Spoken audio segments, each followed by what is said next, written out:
안녕하십니까, 이 박사님. 안녕하지 못하다. 아이, 개새끼 전화부터 쳐올고 지랄이야. 간만에 쳐올고 지랄이야, 왜 또? 허리가 길어서 슬픈 짐승 이 박사입니다. 왜? 제 지난번에 건강검진을 받았어요. 학교에서 여름방학 기념으로 싸게 건강검진을 시켜주겠다.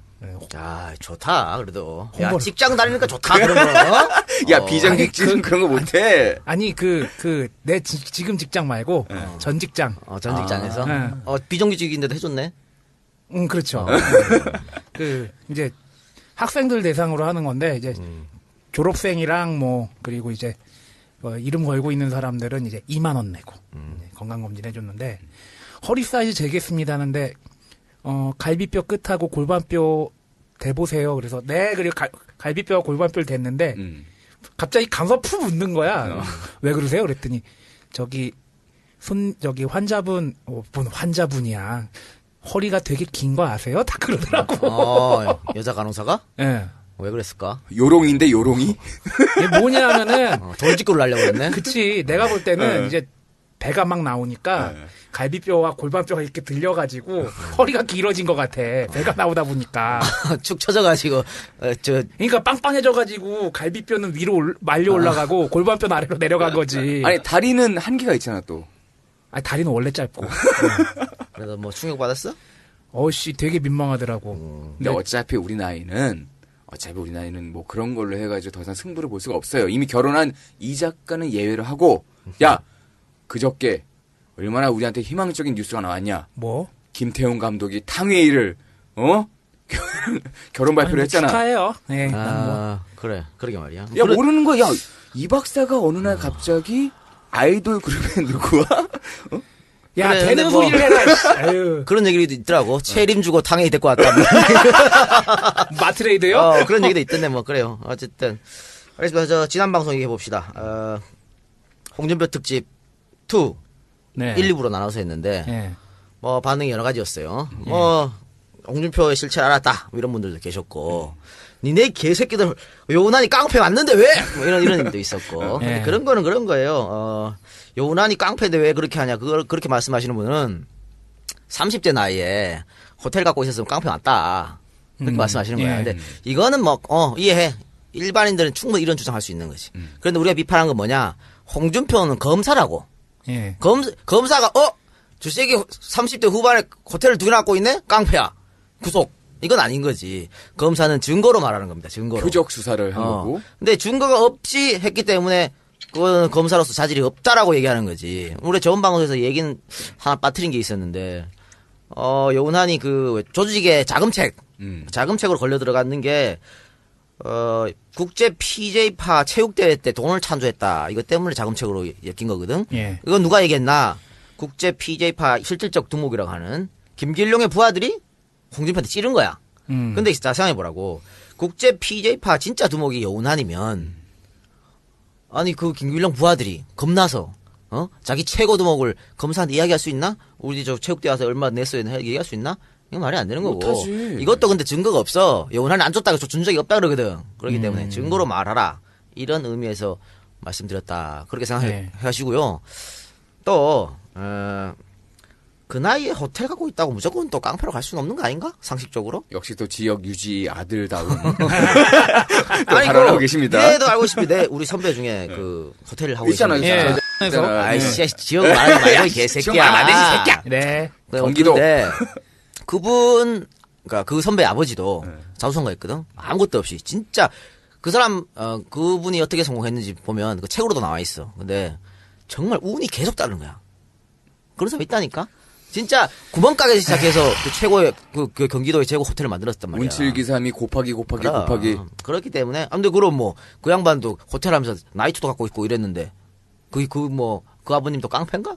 그렇게 무섭잖아. 근데 여운한이 깡패 아니면 상관없어요. 우리는 신경 쓸 거 없고 홍준표가 왜 증거도 없이 했냐? 그걸 갖고 얘기하는 건데 뭘.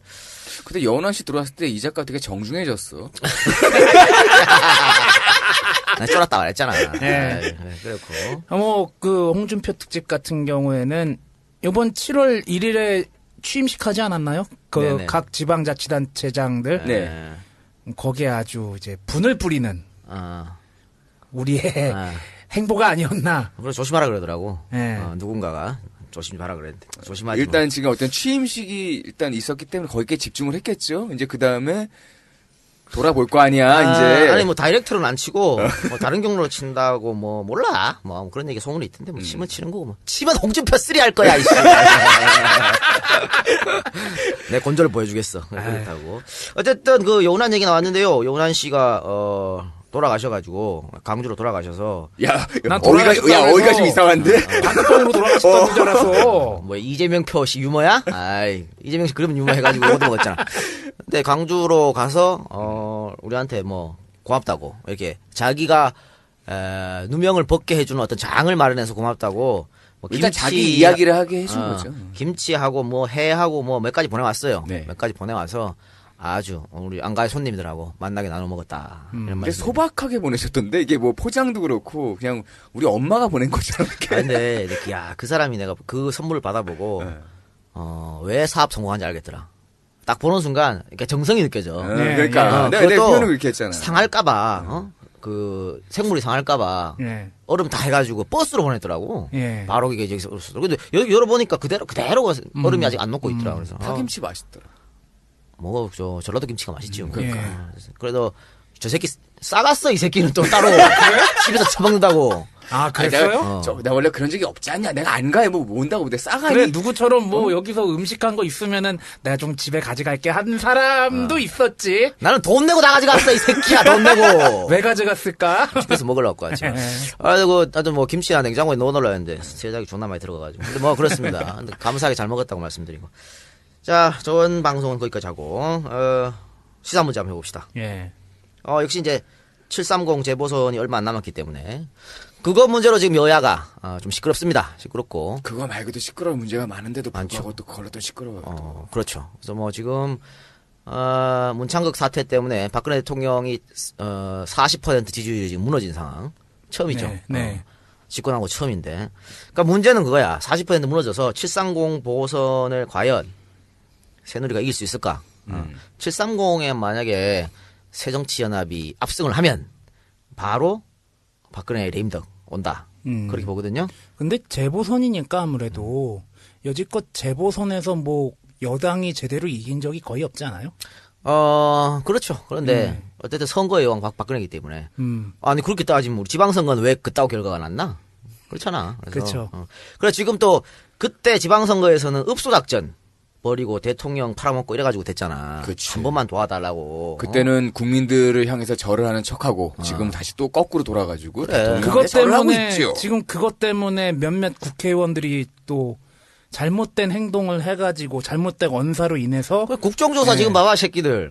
그렇게 도와달라고 그러더니 세월호 국정조사. 조모 국회의원, 이모 국회의원 지금 뭐 쳐 자다가 무슨 뻘소리를 하질 않나. 에이. 자다 일어나서 뭐라고 하지 않나 뭐 저기 유가족이면 좀 가만히 좀 있으라고 얘기를 하질 쳐 않나. 자다가란 표현이 비하의 표현은 아니지. 쳐 잔 게 맞잖아. 자빠져 자다보단 낫잖아. 아, 그치? 예. 근데 뭐든지 첫자가 들어가면 세 보여. 아, 그래? 예. 먹어. 처먹어. 그렇지 처먹어. 잘 먹으란 뜻이야. 처자. 메리마치야, 메리마치. 미쳐도 미쳤어 이거 가지고 미쳤나 이런 쳐돌았나 이런 거죠. 쳐돌았어. 첫자가 들어가면 좀 강해 보입니다. 네, 그래서 처자빠져 주무시고 말이야. 함부로 처짓기고 그랬는데 그러니까 잊은 거지. 우리는 뭐 선거 전에만 그렇게 한다. 그래서 지금 선거 전에 또 쇼하는 게 이준석을 데리고 와가지고 뭐 혁신 뭐 무슨 뭐 또 혁신위원회. 위원장? 그놈의 위원장? 혁신은 매번 하면서도 그러니까 뭘 혁신, 쇄신, 비대위 뭐 항상 이런 식이지. 이래 만들었는데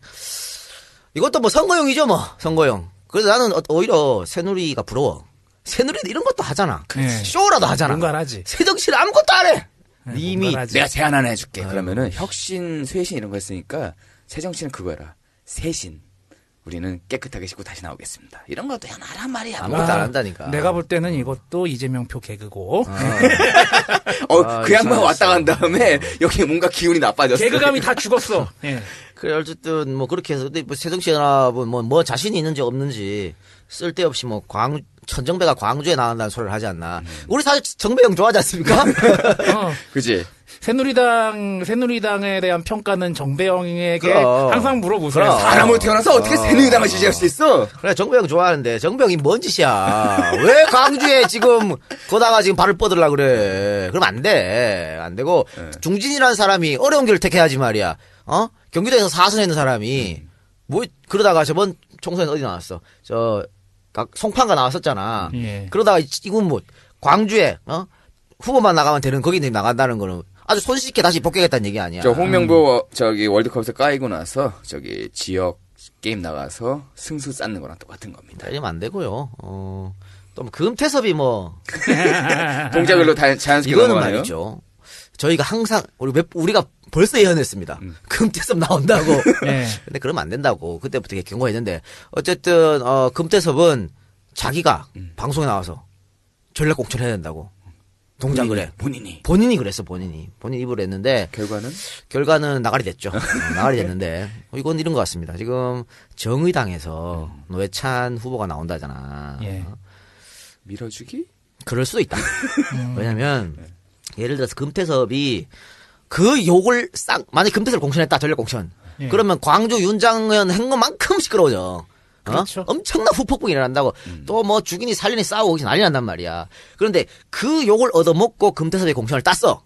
그런데 노회찬하고 후보 양보 이런 게 되겠어? 협상이 되겠어? 안 돼. 둘 다 양보 못 한다고. 그래서 이번에 이런 금태섭 버리고 이런 카드를 갖고 오지 않았냐. 근데 조금 이제 한국 정치 어떤 이 분위기상 좀 이해가 안 되는 거 있어요. 내가 물어보는 건데 우리 이 작가님한테 물어보는 건데 우리가 이제 그 한국 정치는 가신 정치 그다음에 같이 이렇게 공로를 갖다가 취하주는 이런 게 좀 있잖아요. 그렇게 봤을 때는 윤장현 후보는 사실 안철수하고 교감한 기간이 짧잖아. 그럼에도 불구하고 했던 거고 금태섭은 개국 공신 아니야? 결국 공실이지. 근데 그럼에도 불구하고 여기서 나가야 됐다라는 건 뭘 의미하는 거예요? 실수를 많이 해서 그렇겠지 뭐. 네, 내가 안철수 말을 어떻게 알아? 안철수 마음은 모르는 거야? 모르지. 안철수 마음 모릅니다. 모르고 쓸데없는 얘기하면 또 요거 놓으니까 안 돼. 그러면 묻지 마. 하여튼 그래요.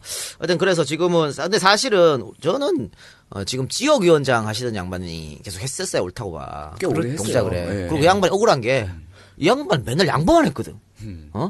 동작을 전략 공천한다고 계속 양보만 했다고 지금까지. 지금 꽤 오랜 기간 동안 양보만 했어요. 하는 사람이요? 뭐 하는 사람이요? 몽준이 형 될 때도 정동영이. 예, 그랬고. 이기환 할 때도 그랬고. 계속 양보만 했으니까 이번엔 진짜 한번 줘야 되는데 이번엔 또 근데 이런 거야. 금태섭을 안 주고 지역위원장도 안 주고 또 제3인물을 줬거든. 그런 거 봤을 때는 정의당하고 어떤 이야기가 나오지 않았을까라고 그냥 나온다는 생각이 내가 뭘 안 하시. 그대 혼자 한 생각이지. 그럼. 얘는 새로 들어가신 후보도 지금 아까 얘기했던 그 지역위원장하고 꽤 가까운 사이예요. 친구라 그랬는데 막 그래요. 하여튼 자 그렇고 전략 공천이든 뭐 또 경선이든. 그럼 새누리 누구 나오냐? 새누리 잠깐만. 하여튼 잡음 없이 예. 새정치연합에서 제대로 좀 우리 2012년 같으면은 한명숙 의원이 공천을 잘못해서 이렇게 된 거거든. 그래서 졌다고 보거든. 예. 그러니까 이번에는 공천 좀 제대로 해가지고 홍명보 꼴라면 안 될 거 아니야? 자꾸 왜 자꾸 아니 자꾸 왜 사람 쓰는 거니까 제대로 된 공천을 좀 당 지도부에서 해줬으면 하는 바람이고. 자 새누리당으로 자랑해서 넘어갑시다. 새누리당에서는 지금 김문수 차출론이 나와요. 동작구에. 네. 윤상현이가 김문수의 스토커가 되겠다 그러면서 김문수 안 나간다 그랬거든. 김문수가요 나갈 이유가 없어. 미쳤냐 저 미쳤나? 왜 나가 김문수가? 지금 현재 스코어에서 그럼 여기 대통령 하려고 지금 이렇게 했는데 만약 여기 나가서 떨어져봐.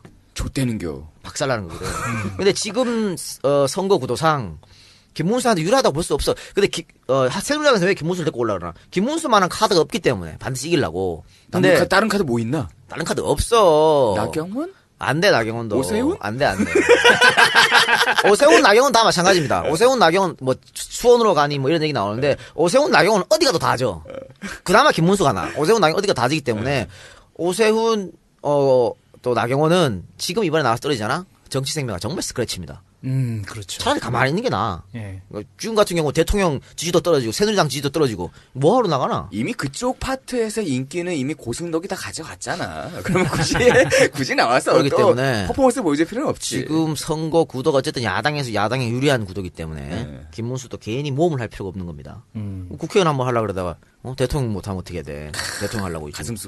가슴 속에 타오르는 꿈을, 그리고 박지원 대표가 김문수 보고 나와라 그랬거든. 김문수 나와야 흥행된다. 이거 뭐야? 박지원이 머리 쓰는 거지. 그치. 야, 나와서 그래서 예공을 뚫고 놀라 그런 거. 미리 갈기는 거야, 지금. 아, 참 그 형 잠깐. 머리는 진짜. 지금 이 얘기는 지금 김문수를 도와주는 얘기 아니야? 아니 근데 김문수 안 나올 거야. 머리가 있다면 안 나오겠지 뭐. 그래도 그럼에도 불구하고 나온다면 머리가 없는 걸 인증하고. 아니 그거면 이긴다는 생각이 나오겠지. 근데 확실히 새누리당 쪽에서는 지금 판세가 불안하긴 불안한가 보다. 뭐 불안하죠. 예. 뭐 저기 이준석 씨 다시 불러들이고 뭐 계속 지지율 떨어졌다 얘기 나오고 그런 거 보면은 있잖아 엄살. 그 특유의 엄살 선거철에 위험하니까 도와달라. 도와달라는 인간들 뭐 나중에 어떻게 되는지 아까도 얘기했고. 예. 그러니까 현재 판세가 약간 불안하긴 한 것 같아요. 그래서 김문수가 나오면 동작을 같으면은 진짜 노회찬으로 다녀야 될 수도 있어. 그러면 싸워볼만 하지. 그치, 재밌지. 아주 재밌는 싸움. 재밌지. 그 김문수가 불안하다니까. 근데 김문수는 안 나옵니다. 김문수는 당분간 택시 타는 게 낫지 않겠어? 그리고 또 뭐 임태희 비서실장 이야기도 나오잖아. 예. 임태희가 평택에 공천 넣었다가 탈락했어. 컷오프 탈락. 경선도 못 해보고 탈락했거든. 그래 경선도 탈락하니까 이거 친이 죽이기 아니냐. 반발했지. 나 탈당해서 무소속으로 나가겠다. 그러니까 아이 왜 이래 수원에 나가. 이랬단 말이야. 이거 새누리당에 지금 뭐 여기서 새누리당 지금 자중질환이야. 이게 말이 안 되는 거죠. 평택에 공천 신청해서 떨어뜨린 사람을 수원에 집어넣어? 수원에 집어넣어? 뭐야, 뭐한지. 그럼 수원 사람은 뭐가 되나? 수원 유권자들은 뭐가 돼? 그러니까 이거는 반발하니까 지금 이렇게 쇼하는 거야. 그리고 또 어차피 임태희는요 수원에도 연고가 없고 평택에도 연고가 없어. 근데 평택이 지가 당선되기 쉬울 것 같다고 했단 말이야. 그래서 이 작가가 소개팅 나갔다가 별로 마음에 안 드는 애를 이 박사 소개시켜 준 거야. 그럴 것 같아. 왜 그거로 비교해 이 새끼야? 그래요. 야, 이거 보면 정직한 비유가 어딨어? 수도권에서 반드시 이겨야 되고 특히 동작을은 꼭 이겨야 된다. 근데 새누리당이 왜 동작을에 자꾸 엄살을 피우냐면 동작을이 원래 전통적으로 전라도 사람들이 많이 삽니다. 전라도 인구가 상당히 많은 지역이야. 아 그래요? 그리고 2010년 지방선거 또 국회의원 선거 서울시장 보궐선거 또 이번에 대통령 선거 전부 다 야권 이겼어. 근데 다만 그때 정몽준이 됐던 거는 그때 당시에 그 지역의 이슈를 갖다 잘 잡은 거지. 뉴타운. 재개발과 뉴타운 이걸로 간 거지. 뉴타운 때문에 원래 그런 거기는 거고. 정치적으로 그게 아니에요. 또 동작이 강남이랑 붙어 있기 때문에 그렇죠. 나도 강남 뭐 이런 그런 것도 있어. 느낌이 있는 그런 것도 있어. 요즘 조금 변하지만 하여튼 정통적으로 야당이 강한 지역이기 때문에 새누리당이 지금 이런 김문수 차출론 갖고 들고 나오는 겁니다. 어쨌든 개인적으로 김문수가 나왔으면 좋겠습니다. 어떻게 될지 모르겠네요. 그래요. 뭐 그거 시사 문제 거기까지 하고. 홍명보 얘기 한번 할까요? 아니 꼭 해야 돼? 유임되셨다고. 예. 대표님 유임되셨는데 제가 다른 방송에 나가서 유임돼도 괜찮다고 얘기했어. 그러니까 저 새끼 이제에서 그렇게 까더니 또 왜 그러냐. 아니 근데 유임되는 게 원칙이라고 했던 그럼. 거는 EJ 방송에서도 그렇게 얘기했었어요. 그래요? 예. 뭐냐면 우리가 원칙을 안 지켰으니까 맨날 이 모양이 꼴이 나는 거거든. 그러니까 그 기간이 있잖아. 예. 자기 해야 되는 기간. 그게 내년 아시안컵까지니까. 네. 일단 그건 다 해라. 그때까지 해주는 건 원칙입니다. 이 성적의 1위라고 자르고 이런 거 말고, 그래서 원칙을 지킨다는 차원에서 그렇게 하는 게 맞고, 근데 그런 분들도 계시더라고. 다음부터 원칙 지키면 되지? 이런 분들이 있는데, 그건 원칙이 아니지. 그렇죠. 이 상황에서 원칙을 지켜줘야 다음에 왔을 그렇지. 때. 그래서, 우리가 만약에 홍명보 감독이 다음 아시안컵에서 또 이런, 그지? 말도 안 되는, 하진 않겠다고 봅니다만은, 또 그러면 그때 가서 비판하면 되는 거고. 그래도, 어쨌든 저는 홍명보 감독이 그래도 자산이라고 보거든요, 한국 축구에. 아이 그럼요.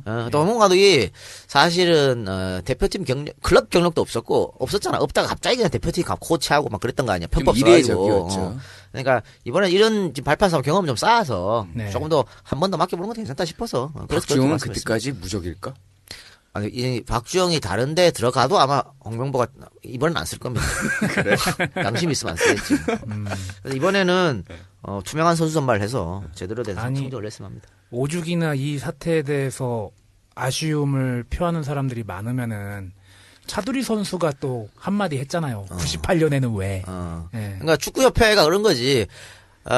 축구협회한테 고분고분하지 않았던 회식도 좀 하고 해야 되는. 차범근, 조강래, 최강희 이런 사람은 그냥 나가리. 다 나가리 시키고 허종무, 홍명보 이런 사람들 끝까지 데리고 가잖아. 홍명보가 국가대표 해가지고 성적을 보라고. 다른 감독 같았으면 2번, 3번 잘렸어. 그래도 그냥 쭉 가잖아. 월드컵 끝나고 이랬는데, 차범근은 중간에 잘라버려놓고는. 그렇죠. 월드컵 끝나지 않았는데. 그렇죠. 차두리가 그런 말 할 만하지. 근데 홍명보는 쭉 책임질 사람 아무도 없어. 그러면 축협에서 기술위원이라든, 황보관이든, 허정무는 책임져야 될 거 아니야. 누구든지 간에. 아무도 제하는 축구 팬들의 정서도 홍명보는 2002년에 자산이 있기 때문에 일단 그 부분에서 좀 어드밴티지는 있지 않았을까요? 그러니까 까임 방지권 하나 쓴 걸로.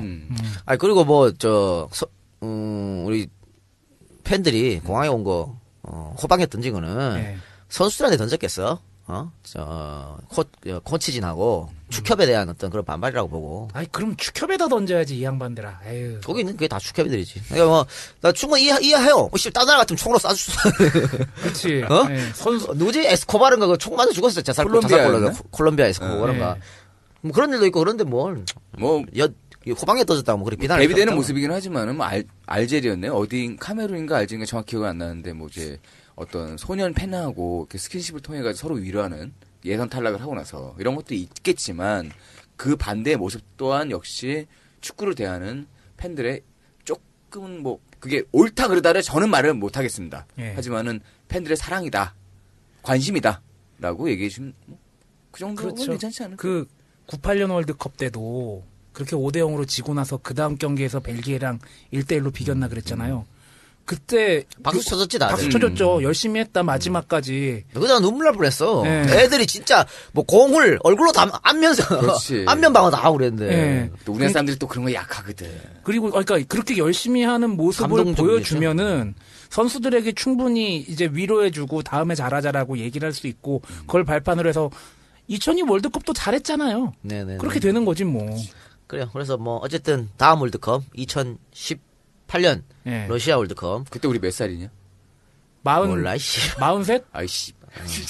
42이네. 하여튼 러시아 월드컵에는 우리가 이제 잘할 차례잖아. 내가 그때 말했잖아. 그렇지. 잘할 차례니까. 홀짝. 잘할 차례니까 좀 기대합시다. 기대하고. 예. 그래요. 자, 그럼 본격적으로 방송 들어보도록 하겠습니다. 오늘은 흑금성 특집입니다. 아니 오복성도 아니고 이거 뭐요? 흑금성 잘 모르시는 분들도 계실 텐데. 우리가 방송할 때 밖에 계신 분들이 들으시는지 안 들으시는지 모르겠지만 대부분 주제를 얘기했을 때는 반응이 있습니다. 피드백이. 지금 대부분의 분들이 그게 뭐야? 무슨 성으로 끝나면 대부분 짜장면집 중국집 아니면은 무협지. 예. 그래요. 난 이거 처음 보고서 무슨 홍금보도 아니고 이거 뭐야? 자, 밖에 계신 분들 생각했어요. 방송 들으시면 혹시 흑금성 아시는 분 한번 손 들어보세요. 네, 우리 이사만 손 달라. 우리 이사. 네. 설거지하던 이사만 손을 들었습니다. 흑금성은 안기부의 비밀 요원, 우리 블랙 요원이라고 하죠. 안기부 비밀 요원의 암호명입니다. 007 같은 거지. 네, 007 같은 암호명. 흑금성. 제임스 본드. 그래서 그 양반의 암호명 갖고 이제 흑금성 사건 이렇게 얘기하는데 그 흑금성 특집을 한번 이야기하도록 하겠습니다. 오늘 왜 흑금성 특집을 하냐? 이유가 있을 거 아니야. 이번에 임명된 국정원장, 네. 신임 국정원장 이병기 씨. 이병기 씨가 당시 흑금성 사건이 일어날 때 북풍 공작이 있죠. 이런 북풍이 일어날 때 안기부 제2차장이었습니다. 참극이 끝나니까 병기형한테 옮긴 거야? 그러니까 이런 거지. 국정원 개혁을 해야 될 사람이 우리가 왜 국정원 개혁을 얘기합니까? 대통령도 국정원 개혁을 약속했죠. 네. 국정원이 불법적으로 대선 개입했기 때문에. 네. 물론 셀프 개혁이긴 했지만. 그래서 바꾼 거 아닙니까? 그런데 원조 원조 대선 개입. 대선 개입의 원조였던 사람이 국정원장으로 들어왔어. 마법님 할머니 같은 거네. 그래서 그 이야기를 오늘 하도록 하겠습니다. 그러면 본격적으로 흑금성 특집 들어가 봅시다. 자, 이번에 새롭게 임명된 이병기 국정원장, 대통령은 이제 또 수첩 인사, 회전문 인사를 했다고 욕을 얻어먹고 계십니다. 아는 사람만 쓴다라고 하는 거죠. 이병기 씨가 친박이니까 또 주일대사 갔다가 지금 국정원장으로 갔습니다. 이건 뭐 원래부터 뭐 예정되었던 인사였다 막 그러는데 어쨌든 국정원장으로 갔습니다. 지금 야당에서 이병기 국정원장 임명에 상당히 반발하는 모습이죠. 그런데 회전문 인사 때문에 반발하는 것도 있겠지만 더 큰 것은 뭐다?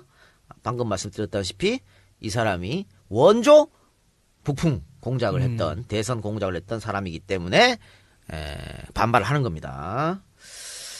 그러니까 이 사람이 과연 국정원의 개혁의 적임자인지 의심할 수밖에 없는 그런 상황이죠. 새 차 뽑아오랬더니 올드한 차를 뽑아온 거야 지금? 네. 1997년 북풍의 진원지는 안기부였고 안기부는 이회창 당선, 김대중 낙선 공작을 벌입니다. 대놓고. 그래서 나온 것이 오익재 사건이었고 또 윤홍준 사건이었습니다. 당시 안기부 제2차장이라는 막강한 위치에 있었던 이병기가 이 두 사건을 몰랐다고 하는 것은 새빨간 거짓말이다. 또 실상 보고도 올라갔었고. 자, 그래서 오늘은 대통령 선거 전 북풍 바람을 몰고 왔던 안기부, 앞에 말씀드렸던 두 사건하고 안기부가 키운 남한 최대 스파이. 007을 능가하는. 아니, 우리가 이런 것도 할 줄 알아요? 아이, 그럼요. 007을 능가하는 스파이, 흑금성에 대해 알아보는 시간을 갖도록 하겠습니다. 이거, 왜, 우리가, 박정희 정권, 전두환 정권 때도 왔다 갔다 했어. 북한에 간첩 보내고. 그런 얘기들 많았죠. 아니, 뭐 북한에도 우리한테 간첩 보내고. 이건 당연한 겁니다. 야, 대통령은 지금 내려왔잖아. 그리고 들어갔지만. DJ 정부 때까지도 그랬어요. DJ 정부 때 초창기에 그렇게 했고. 이진삼 의원은 직접 넘어가가지고 애들 목 따가고 그랬잖아. 그래요? 그럼 이진삼 의원은 진짜 그랬어요. 그러니까는 국방장관, 군인들 다 장성들 모아놓고 군번줄 냈어? 그래, 그 얘기하고 그랬지. 진정한 군인 그 양반. 그럼 왜 또 아랫도리 가수를 잘못해가지고. 너 또 욕먹는다. 진정한 군인 그렇게 얘기했다가. 그래 비판하잖아 아랫도리 가수 잘못했다고. 해군 참모총장. 목에 군번줄 메고 있어요? 지금 안 메고 있습니다. 합참의장 메세요? 안 메고 있습니다. 당신이 천사당 있을 때 누가 죽인지 어떻게 할 거예요? 군번줄에 적혀져 있는 게 뭐가 적혀져 있어요? 군번줄에 뭐 적혀져 있어요? 계급 성명 혈액형이 적혀 있습니다. 군번하고 계급 성명 혈액형이 그렇지? 적혀 있습니다. 혈액형이 있어야 피를 공급받죠? 동료로부터? 근데 군번줄 안 메고 다닙니까? 뒤에 저 군인들 말이에요. 장군들 군번줄 맨 사람 손들어요. 그 얘는 안 맸어? 나는 이것을 여러분에게 얘기하고 싶은 것보다 나는 군번줄 한 번도 안 맨 적 없고 포켓도 손 넣어본 적 없는 사람이에요. 예, 그 군번줄을 여기서 논하는 것은 적절치 않다고 생각합니다. 군번줄은 전시의 상황에 우리가 꼭 가지고 가야 할 물건이지 평시에 여기 국회에 질의에 나오면서 군번줄을 차고 나오지 않았다는 것은 제가 볼 때는 그거는 별 문제가 될 사안이 아니라고 생각합니다. 이 시간에 전투에 투입할 때 어떻게 알아요? 국회 나올 때 안 차고 영내 근무할 때 찬다는 얘기야? 지금 장관 무슨 답변을 하고 있어? 지금 국민들이 이걸 듣고 있고 이게 회의록에 기재되는데 의원님, 알겠습니다. 의원님 여기에서 제가 볼 때는 군번줄을 갖고 논하는 그런 국회 논이 아니고 군기 문제를 내가 얘기하는 거예요. 여기에서 그것을 논할 장소는 아니라고. 자세를 위서부터 바로 가져야만이 밑에까지 바로 가는다는 얘기를 하기 위해서 지적하는 거예요. 그 좋은 말씀으로 이해를 하겠습니다. 아니 가만 있어. 국방장관. 그거 말이라고 하고 있어? 그거 정신 나갔구만 국방장관. 그러니까 국민들이 국방장관을 그렇게 보는 거야. 알겠습니다. 가만 있어. 나 이거 따지고 들어야 되겠어요. 자, 군복을 입고 군번줄 안 맨단 말이야? 자, 이진삼 위원님, 나중에 추가 질의 시간을 드리겠습니다. 그래, 그래서, 오늘은 흑금성에 대해서 또 이병기에 대해서 알아봅시다. 이병기도 이병기지만 사실은 우리 730 재보선이 얼마 안 남았지 않습니까? 네. 저번 지방선거가 유일하게 북풍이 안 불었던 선거다 이렇게 얘기하거든. 그러니까 아니 저기서 한번 쏴줄 만도 했지. 아니 세월호 때문에 그런 건데. 그러니까 이건 뭐냐면 늘 always 언제나 있지 뭐. 항상 선거 때만 안 되면 북풍이 불었습니다. 북풍이 불었는데 그래서 이번에 730 재보선에 북풍이 안 분다는 보장이 없어요. 그렇지? 아니 또 안 그래도 지금 730 재보선하고 관련이 있는지 없는지 모르겠지만 동해 바다에 계속 미사일 쏘고 있잖아요. 그러니까. 그래서 730 재보선 전에 북풍이 불어도 여러분들 절대 흔들리지 마시라는 의미에서 오늘 흑금성 사건을 다루겠습니다. 미리 맥을 잡는 거야? 그렇죠. 92년에 이선실 간첩단 사건 있었죠? 92년 대통령 선거 전에. 네. 87년에 뭐가 있었습니까? 87년 김현희 사건 있었죠? 네. 97년에는 또 북풍 총풍 사건이 있었습니다. 북풍 총풍 다 뭡니까? 북한과 연결된 거 아닙니까? 그렇죠. 북풍은 제가 오늘 설명해 드릴 테고 총풍은 북한에 가갖고 총한 방 쏴줘 있어. 입금할게. 이거 아직 그 결론 안 나지 않았어요? 결론 났어요. 다 실형 받았어. 아 그래요? 그럼. 그 중에 한 사람이 그중 거기 관련자 한 사람이 거기가 있잖아. 어디요? MB 재단.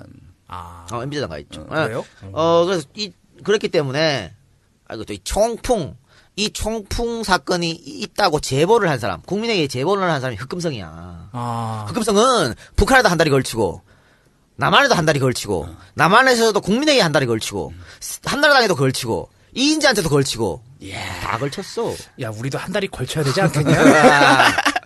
이것은 말이죠, 지금까지 이것은 다 이제 확인된 사실 아닙니까? 네. 북풍이 확인된 사실이고, 재밌는 거는, 92년 대통령 선거 때 이선실 간첩단 사건 말고 또 하나 큰 게 터뜨리려고 준비하고 있었습니다. 있었어? 정부에서 95년 5월 29일에 미국의 워싱턴 타임스가 한국의 북풍과 관련해 엄청난 폭로를 합니다. 기사를 쓰는데 기사 내용은 이렇습니다. 92년 한국의 대통령 선거 때 민자당의 고위층이 김영삼 후보를 당선시키기 위해 한국군 특수부대원들에게 북한 군복을 입혀가지고 비무장지대에서 일부러 도발을 하라고 계획했다. 이렇게 기사를 썼습니다. 이게 나온 기사예요? 나이씨, 워싱턴 타임이었 아니, 썼다니까. 우리의 우군 미국에서? 그래. 미국에, 미국이 이런 기사를 썼어. 그러니까 뭐냐, 한국군 애들을, 야, 북한군 복 입혀가지고, 이제 판문점에서 존나 총 쏴. 비무장지대에서. 그러면 뉴스 빵빵 터질 거 아니야. 그렇죠. 대통령 북한군 남아. 그러면 당연히 누구한테 도움이 돼? 여당이지. 김대중 아웃되는 거고. 이렇게 계획했다는 겁니다. 이 기사가 95년 5월 29일 나오니까 한국 정부가 당연히 팔짝 뛰죠. 뭔 개소리 하냐 미국. 우리는 그런 적 없다. 그럴 리가 없다. 그렇게 하니까 워싱턴 타임즈는 곤조를 부리 후속 기사를 또 냅니다. 우리 홍준표 특집 3 하겠다. 그렇지. 그래 또 내면서 그 시나리오를 짠 사람은 이충구다. 그 사무총장. 이름까지 까발렸습니다. 이충구라는 이름까지 까발렸는데 이거는 워싱턴 타임즈한테 정보를 주는 워싱턴 타임즈가 정보를 받았을 거 아니야. 그렇죠. 미국 CIA라는 설이 있습니다. 이건 뭐 당시 뭐 북핵 문제 이런 것 때문에 뭐 그런 건데 어쨌든 그랬습니다. 공연했습니다. 근데 결국 이 비무장지대에서 북한군 안 했잖아요. 이거. 군복을 입혀서 도발한다는 것은 실패했죠. 네. 실패 아니고 이제 이루어지지 않았습니다. 왜? 김영삼이 아주 쉽게 이긴다는. 보니까 이기겠어. 그래서 그거 필요 없잖아. 네. 그래서 하는 거야. 근데 만약에 삐까삐까하게 여론조사가 나왔다 그러면 이 카드 썼다. 이렇게 되는 거죠. 그러니까 이렇게 보수 정권 하에서 이런 북풍은 아주 늘 달콤한 사탕 같은, 내기의 캔디 같은. 야, 미안하다. 그런 문제였다라고 하는 겁니다. 아니, 근데, 지난번에 홍준표 특집 때, 홍준표 의원의 설화에 대해서 얘기를 했었잖아요. 네. 야당은 경제 신경 안 써도 된다. 그러니까 자칭 이제 반북, 이제 좀, 범민주 진보 세력에 대해서 종북몰이를 하는 사람들이, 막상 자기네들은 북한이랑 거래를 해서 어떻게건 정권을 지키려고 그런단 말이에요. 이게 두 가지 패턴이 좀 비슷한 것 같아. 경제 망해도 되니까 우리 정권 잡으면 된다. 우리 북한 싫어하는 척하지만 북한이랑 거래해가지고 우리 정권 잡으면 된다. 걔들 북한 없으면 저 때린겨. 그러니까. 자, 우선 흑금성 이야기하기 전에 북풍 아까 말씀드렸던 오익재 네. 윤홍준 사건에 대해서 좀 간략하게 알아보고 본격적으로 흑금성에 대해서 알아보도록 하겠습니다. 일단 오익재 사건 한번 보도록 하죠. 이 오익재라는 사람이 누구냐? 1995년부터 1997년까지 새정치국민회의의 고문을 맡았던 사람입니다. 이런 오익재가 1997년 8월 북한으로 망명을 하는 사건이 생깁니다. 정가가 발칵 뒤집혔겠죠. 난리가 나겠지. 예. 당시에 여당은 김대중과 오익재의 관계를 부풀리면서 색깔 공세를 취하기 시작합니다. 역시 김대중은 빨갱이다. 이런 주장을 한 거죠. 반면에 국민회의는 공격의 화살을 정부와 여당 쪽으로 돌립니다. 당시 정동영 대변인은 오 씨는 대통령의 통일고문인 평통상임위원을 17년이나 역임했다. 따라서 오 씨의 사상을 검증할 책임은 1차적으로 정부 당국에 있다라고 정부의 책임을 물었습니다. 그 전에 있던 정권에서도 역할을 했다는 거죠. 예. 실제로 오 씨는 1981년부터 평통 상미위원을 맡았어요. 그리고 지나서 7월 1일에 재위촉도 됩니다. 민주평화통일자문위원법에 따르면 자문위원은 민중의 통일 의지를 대변할 수 있는 인사 가운데 의장인 대통령이 위촉하는 것으로 되어 있습니다. 그러면서 오 씨의 월북을 막지 못한 최종 책임은 정부에 있다는 것을 주장한 거죠.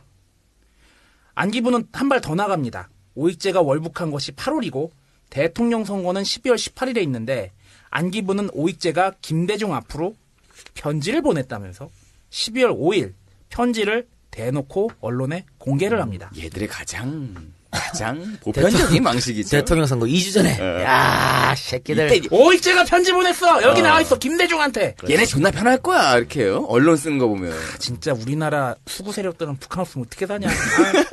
오익재가 보낸 편지라고 안기부가 주장하는 편지에는 평양에 도착해보니 남한에서 생각한 것보단 훨씬 좋다. 후광 선생, 이 후광 선생은 김 후보의 아우입니다. 후광 선생이 대선에서 필승하길 바라며 대통령이 되면 금세기 내에 통일이 앞당겨질 것이라는 등의 내용이 적혀 있었습니다. 선거 막판 다시 한번 북풍이 분 거죠. 당시 여론조사에서 줄곧 1위를 달리고 있던 김대중의 대권가도에 빨간불이 켜지는 순간이었습니다. 그런데 오익재가 편지를 썼다고 하는 날짜는 10월 31일이었습니다. 그러나 이 편지는 한 달 뒤에 목동 우체국에서 발견이 돼요. 뭐야 이건? 발신인란 평양시 중구역으로 돼 있었고요. 편지 봉투 겉표지에 평양우표와 평양우체국 직인이 찍혀 있었습니다. 수신란에는 서울시 영등포구 여의도동 한영빌딩 3-4 김대중 귀하라고 되어 있었습니다. 이게 가능하니? 이상하지. 북한에서 보낸 편지가 겉봉투에 버젓이 북한에서 보냈다고 쓰여져 있고 이게 우리나라 우체국에서 발견이 된 거죠. 아니 그러면은 지금 대한민국의 그 수많은 이상가족들 편지 한 통 못 보내고 가족의 생사 궁금한 이제 오늘 내일 하시는 노인분들 많으신 그분들은 그리고 그 수많은 이제 남쪽으로 내려오신 그 분들 북한에서 이제 가족들을 두고 남쪽으로 내려오신 분들 얼마나 가족 생사 궁금하겠어. 이 양반들은 편지 한 통 못 보내는 이게 뭔가 이상해 이거. 이런 거예요. 이게 일본을 통해서 이제 거쳐왔는데 내가 김대중한테 편지 보냈다. 꼭 걸려줘. 꼭 이거 안기부한테 걸려야 되라고 아주 대놓고 쓴 거지. 그러니까 내가 얘기한 건 이게 진짜 사실이라면 이거는 정치적으로 완전히 이걸 이용한다는 게 너무나 드러나는 거 아니에요. 그러니까 아니 누가 봐도 다 오익재가 월북해갖고 나라가 얼마나 시끄러웠어. 그렇지. 다 알고 있는데 네. 아니 집배원도 그래. 이거 이게 저 분류하면서 오익재 김대중 그럴 거 아니야. 우체부 아저씨 가방 큰 거 들고 막 하는데 왜? 오익재 김대중? 뭐야 이거? 이렇게 됐어야 되는데. 걸려줘 제발 안기부한테 걸려줘 하고 보낸 거라니까. 걸면 걸려라. 걸리보다 걸리보 막 이거. 아니 이 바보도 아니고 씨발. 겉표지에 평양 우표가 있었다며. 이거 받아주는 거야? 정말 상식적으로 불가능한 일이죠. 예. 그런 일이 터진 겁니다. 오익재가 보냈다는 편지는 그런데 김대중뿐만 아니라 당시 김대중과 경쟁하던 이인재의 국민신당 유성환 전 의원에게도 같이 배달이 됐어요. 그런데 안기부는 유성환 거는 빼. 숨겨. 이건 빼. 김대중. 오케이 이거 터트리자. 아이 근데 저기 유 의원한테도 그건 집어넣어. 김대중 거 있으면 이렇게 그렇지. 된 거지. 이인재한테 보내기 뭔 그게 지금 무슨 그거 일이야 뭐지? 지금 씨발. 걔는 피닉스라 괜찮아. 그렇게 된 거지. 그런데 이거는 권영애 당시 안기부장의 지시에 의한 것이었습니다. 즉 이건 뭔 얘기냐. 안기부가 김대중 떨어뜨리려고 의도적으로 그렇게 지시한 것이란 얘기죠. 그럼 편지를 보낸 건 사실이란 얘기네요. 사실이래요. 예, 조작이 아니랍니다. 진짜 오익재가 보낸 게 맞대요. 근데 그러면은 북한은 바본가? 아니 생각을 해봐. 김대중 당선을 바라는 사람들이 김대중 불리하게 했겠냐고. 그렇지. 공개적으로 편지를 보내면 김대중한테 불리한데 왜 이런 짓을 저질렀을까? 우리가 그렇게 김대중 선생님한테 김대중 전 대통령에게 빨간칠을 하는 것과는 달리 북한은 김대중의 당선을 원하지 않았다. 그래요. 자, 이거는 저희가 몇 번 말씀드렸습니다. 북한의 독재자 김일성, 남한의 독재자 박정희, 그리고 남한에는 독재자가 계속 바뀌었죠. 박정희, 전두환이 계속 바뀌었는데 북한은 이 체제가 좋아. 그치. 그냥 이대로 해먹으면 돼. 그렇지. 이대로 영원이야 그냥. I'm so happy. 그거지. 나만 니들 알아서 해. 니네끼리 잘 먹고 잘 살든 말든 독재를 하든 말든 지랄 뭐 하든 우리도 알아서 할게. 우리도 그냥 이렇게 살게. 야 우리 이렇게 좋은데 갑자기 김대중이 대통령 돼갖고 뭐 남북 평안이 지랄에 대가리 아파. 우리도 또 밑에서 막 애들 뭐 쿠데타 한다고 지랄할지도 몰라. 우리는 그냥 이렇게 이겁니다. 아 근데 이걸 지금 방송하다 보니까 짜증나는 게 씨발 도대체 누가 종북이요? 그러니까 이거 지들끼리 남한하고 북한하고 남한의 보수 북한의 김일성 이런 애들이 꾹꾹 짝짝 맞아가지고 이러는데 진짜 누가 종북이요? 아니 이거 씨발 누구는 포탄 들고 저기 휴전선 근처에서 6,400 돌면서 씨 오리 걸음하고 그러면서 나라 지켰는데 권영애가 말입니다. 자 흑금성이 이 정보를 갖고 왔어. 흑금성이 북한을 왔다 갔다 하고 북한의 고위급 관계자들 막 만나면서 부장님 제가 존나 조사해보니까요. 북한이요. 김대중 낙선을 바래요. 이렇게 보고를 한 거야. 그렇죠. 권영이가 보고, 그래? 그러면은 북한 눈치 보지 말고, 우리 존나 북한이랑 손잡고 한번 씨발, 김대중 작살내보자! 이렇게 된 겁니다. 아니, 그러니까 이거지. 우리가 이제 김대중을 누르고 이겨야 되는데. 근데 북한이 판 깔아준 거야. 그렇지. 여러분, 뒤에 나오겠지만요. 오익재 편집뿐만이 아니고, 계속해서 북한이 도와줘. 오익재가 평양방송에 나가서 김대중이 당선돼야 된다. 그 말도 해주고 계속해서 북한이 도와줍니다. 예. 북한에서 김대중의 당시 새정치국민회의 관계자가 우리 북한 사람 만났어 이런 것도 일부러 흘려주고 계속 도와준다니까 북한인들이. 하긴 그런 말이야. 우리가 북풍이라고 얘기를 하잖아요. 이게 사실 그렇잖아. 우리 이 박사 혼자 어디 가서 무슨 뭐 여자랑 있었다는 소리가 나올 수가 없잖아. 그럴 리가 없지. 상대가 있어야 소문이 날 거 아니야. 뭐가 있어야지. 그치. 뭐가 있어야 될 거 아니야. 나 맨날 수영하고 앉아 있는데. 뭐가 없으면 그건 소리가 안 나잖아. 그렇죠. 손바닥도 그치. 마주쳐야 소리가 나는 거 아니야. 그러니까 근데 이거는 내가 볼 때는 저기 이재명 시장과 우리 관계가 비슷해. 레이스, 콜, 레이스. 그렇지. 자, 북한이 판 깔아주니까 안기부는 오케이 받고 이제 국민들 판을 키웁니다. 자, 목동 우체국을 공개적으로 압수수색을 해요. 그리고 오익재와 김대중이 같이 찍은 사진을 전 기관에 배포. 뿌리라고 지시합니다.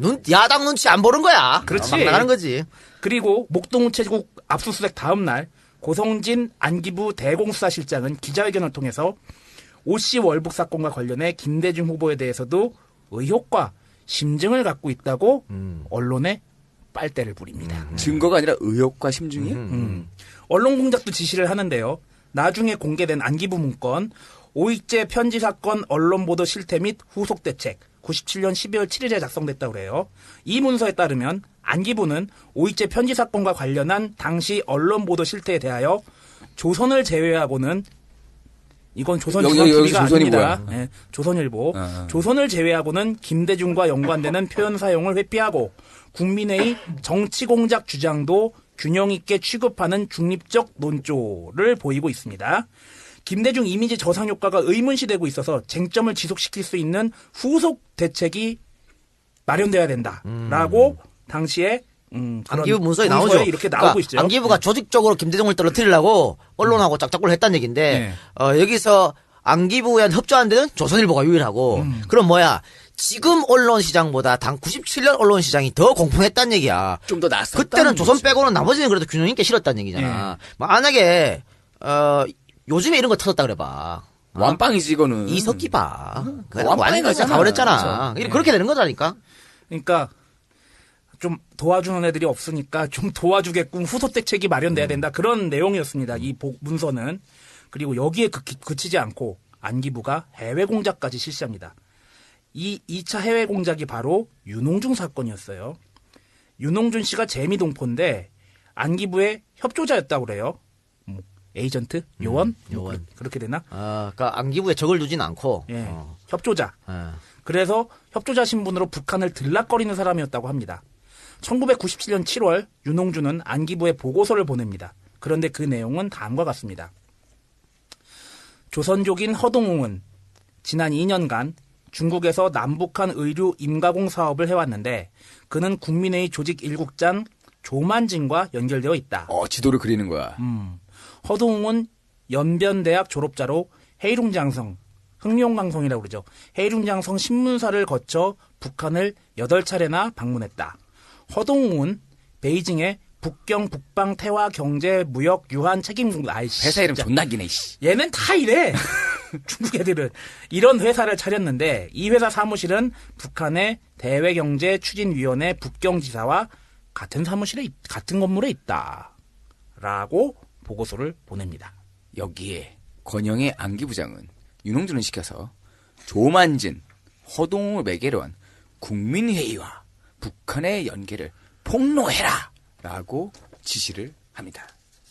그러나 안기부의 이대성 해외 공작실장이 윤홍준의 첩보는 불충분하다며 반대 의견을 피력을 하자 우리의 권 부장은 아니 윤홍준이 제 입으로 자기가 입사한 것을 발표케 하는 거야. 그러니까 우리는 무관하지 않아? 우리 회사라고 부른다. 얘는 지네 상사 뭐 이렇게 가죠. 라며 안기부가 개입한 게 아니고 개인이 그냥 글쎄 윤흥진 혼자서 스스로 폭로한 거로 이게 꾸밀 거를 지시를 해요.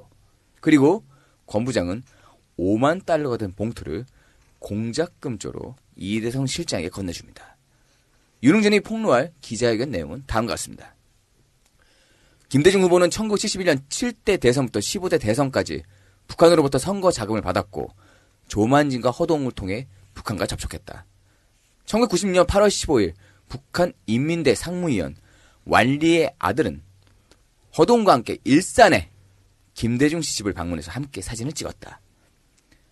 아태 임동원 사무총장은 1995년 10월 베이징의 장성 호텔에서 북한의 아태의 고위 간부를 만났다.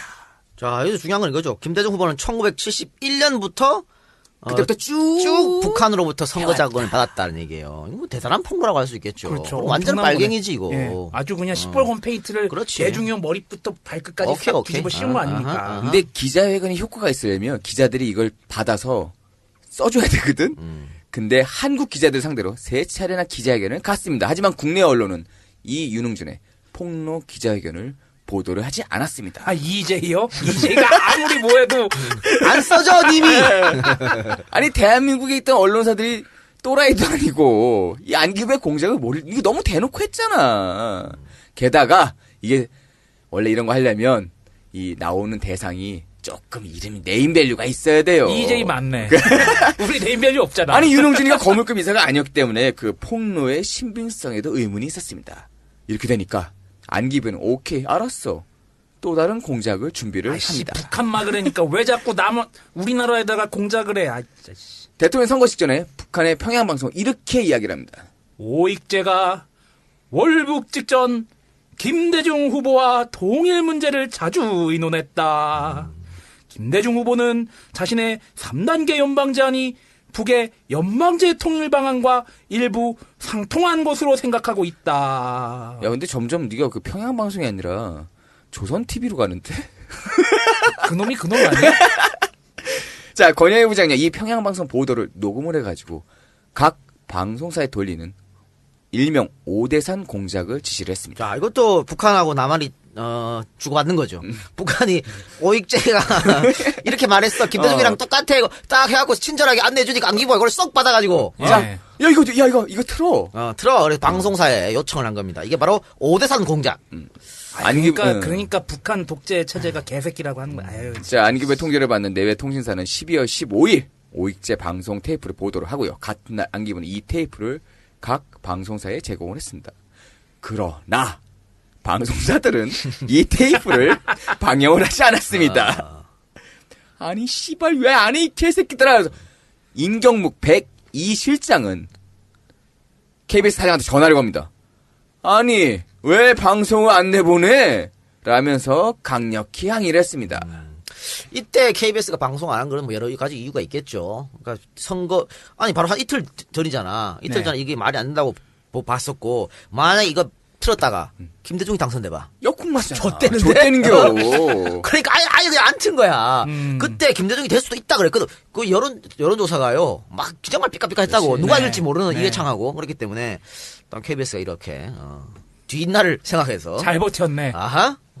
대통령 선거는 치러졌고 안기부의 발행과는 절박한 발행과는 달리 김대중이 드디어 대통령에 당선이 되었습니다.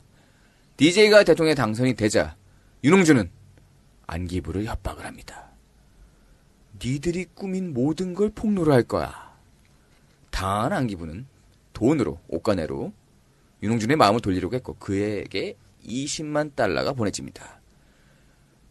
기자회견을 하긴 하되 이거는 안기부의 공작이 아니고 윤홍준 당신이 자발적으로 한 걸로 해달라는 것이었습니다. 그러니까 저번에 옛날에 한 기자회견 그거는 그러니까 윤홍준이가 지금 안기부한테 협박하는 거죠. 야씨 나는 죄 없다. 니네가 난 시킨 대로 했다. 근데 DJ가 대통령이 됐어.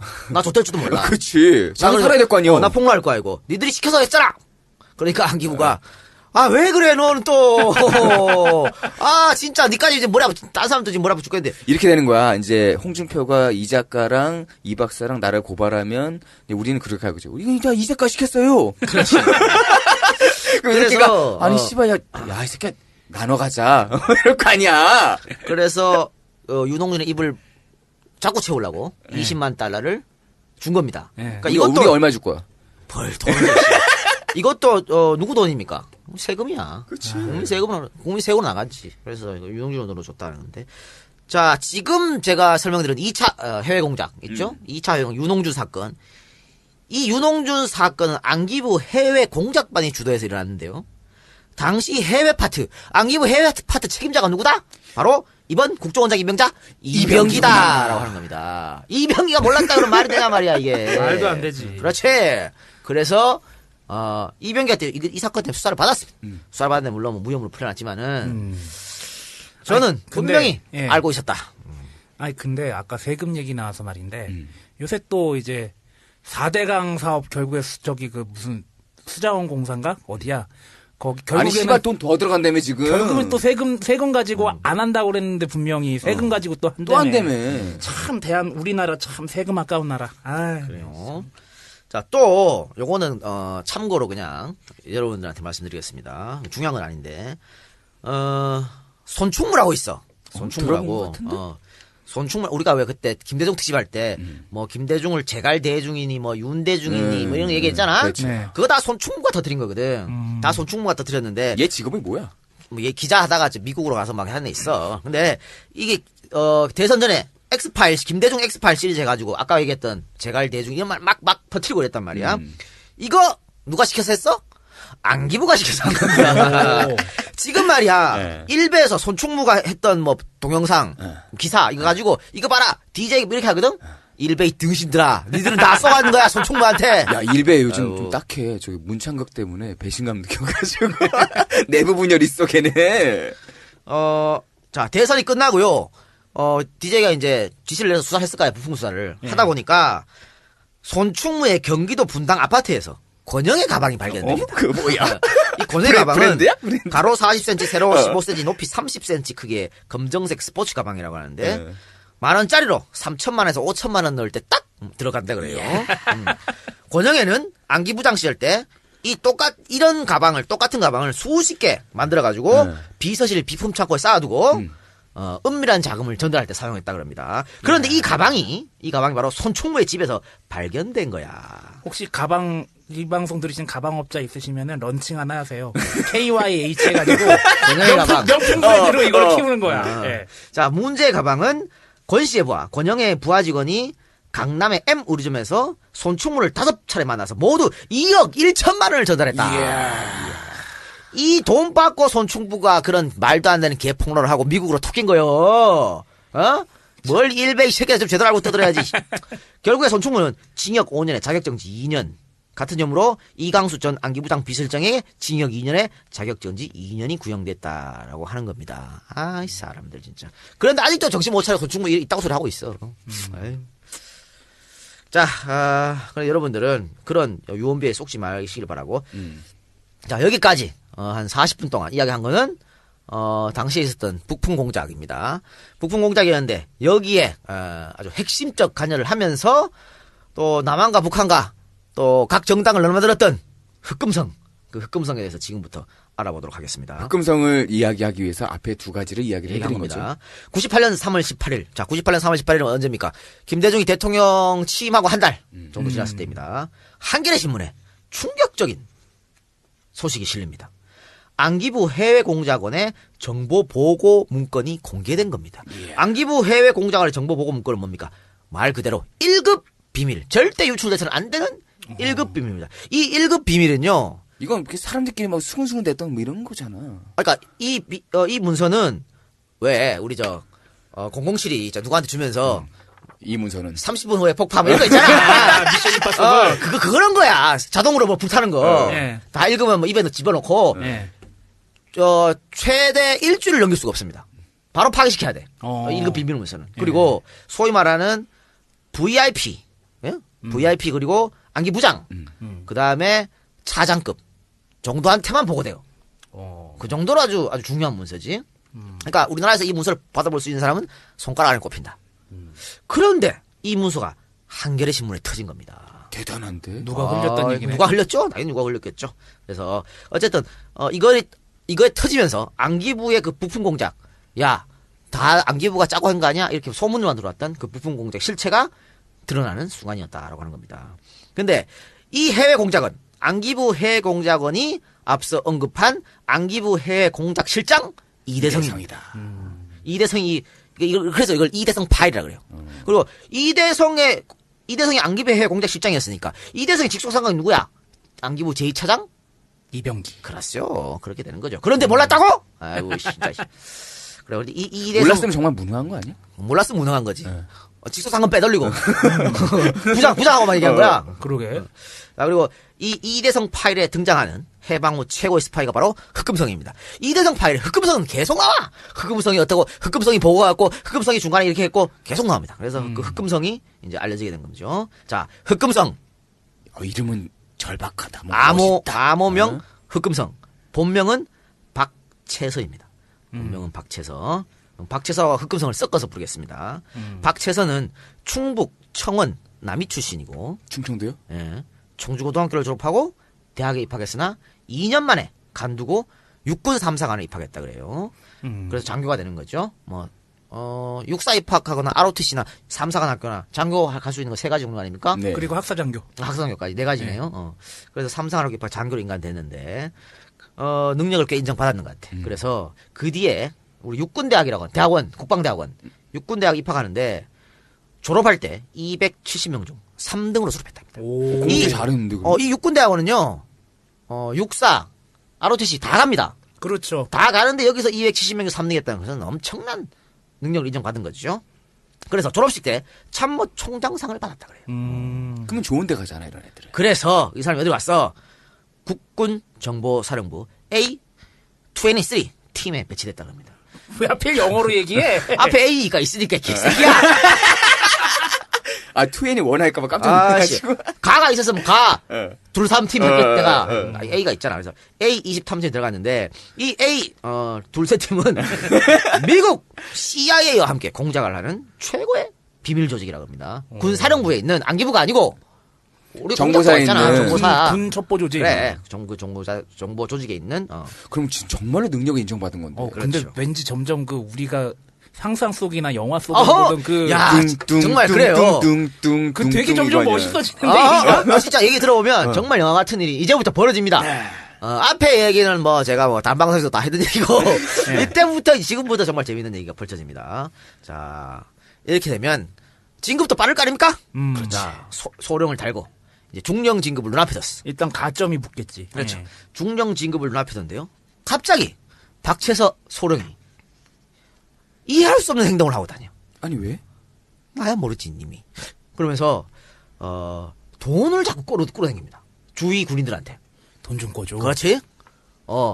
이소령, 돈 좀 꺼줘. 윤소령, 돈 좀 꺼줘. 박대휘, 돈 좀 꺼줘. 임상사, 돈 좀 꺼줘. 그리고 씨발 하나도 안 갚아! 안 갚아! 박소룡님 돈 갚을, 왜? 싫어. 안 갚을 거야. 안 갚아! 안 갚으면서. 군생활 씨발 족가고.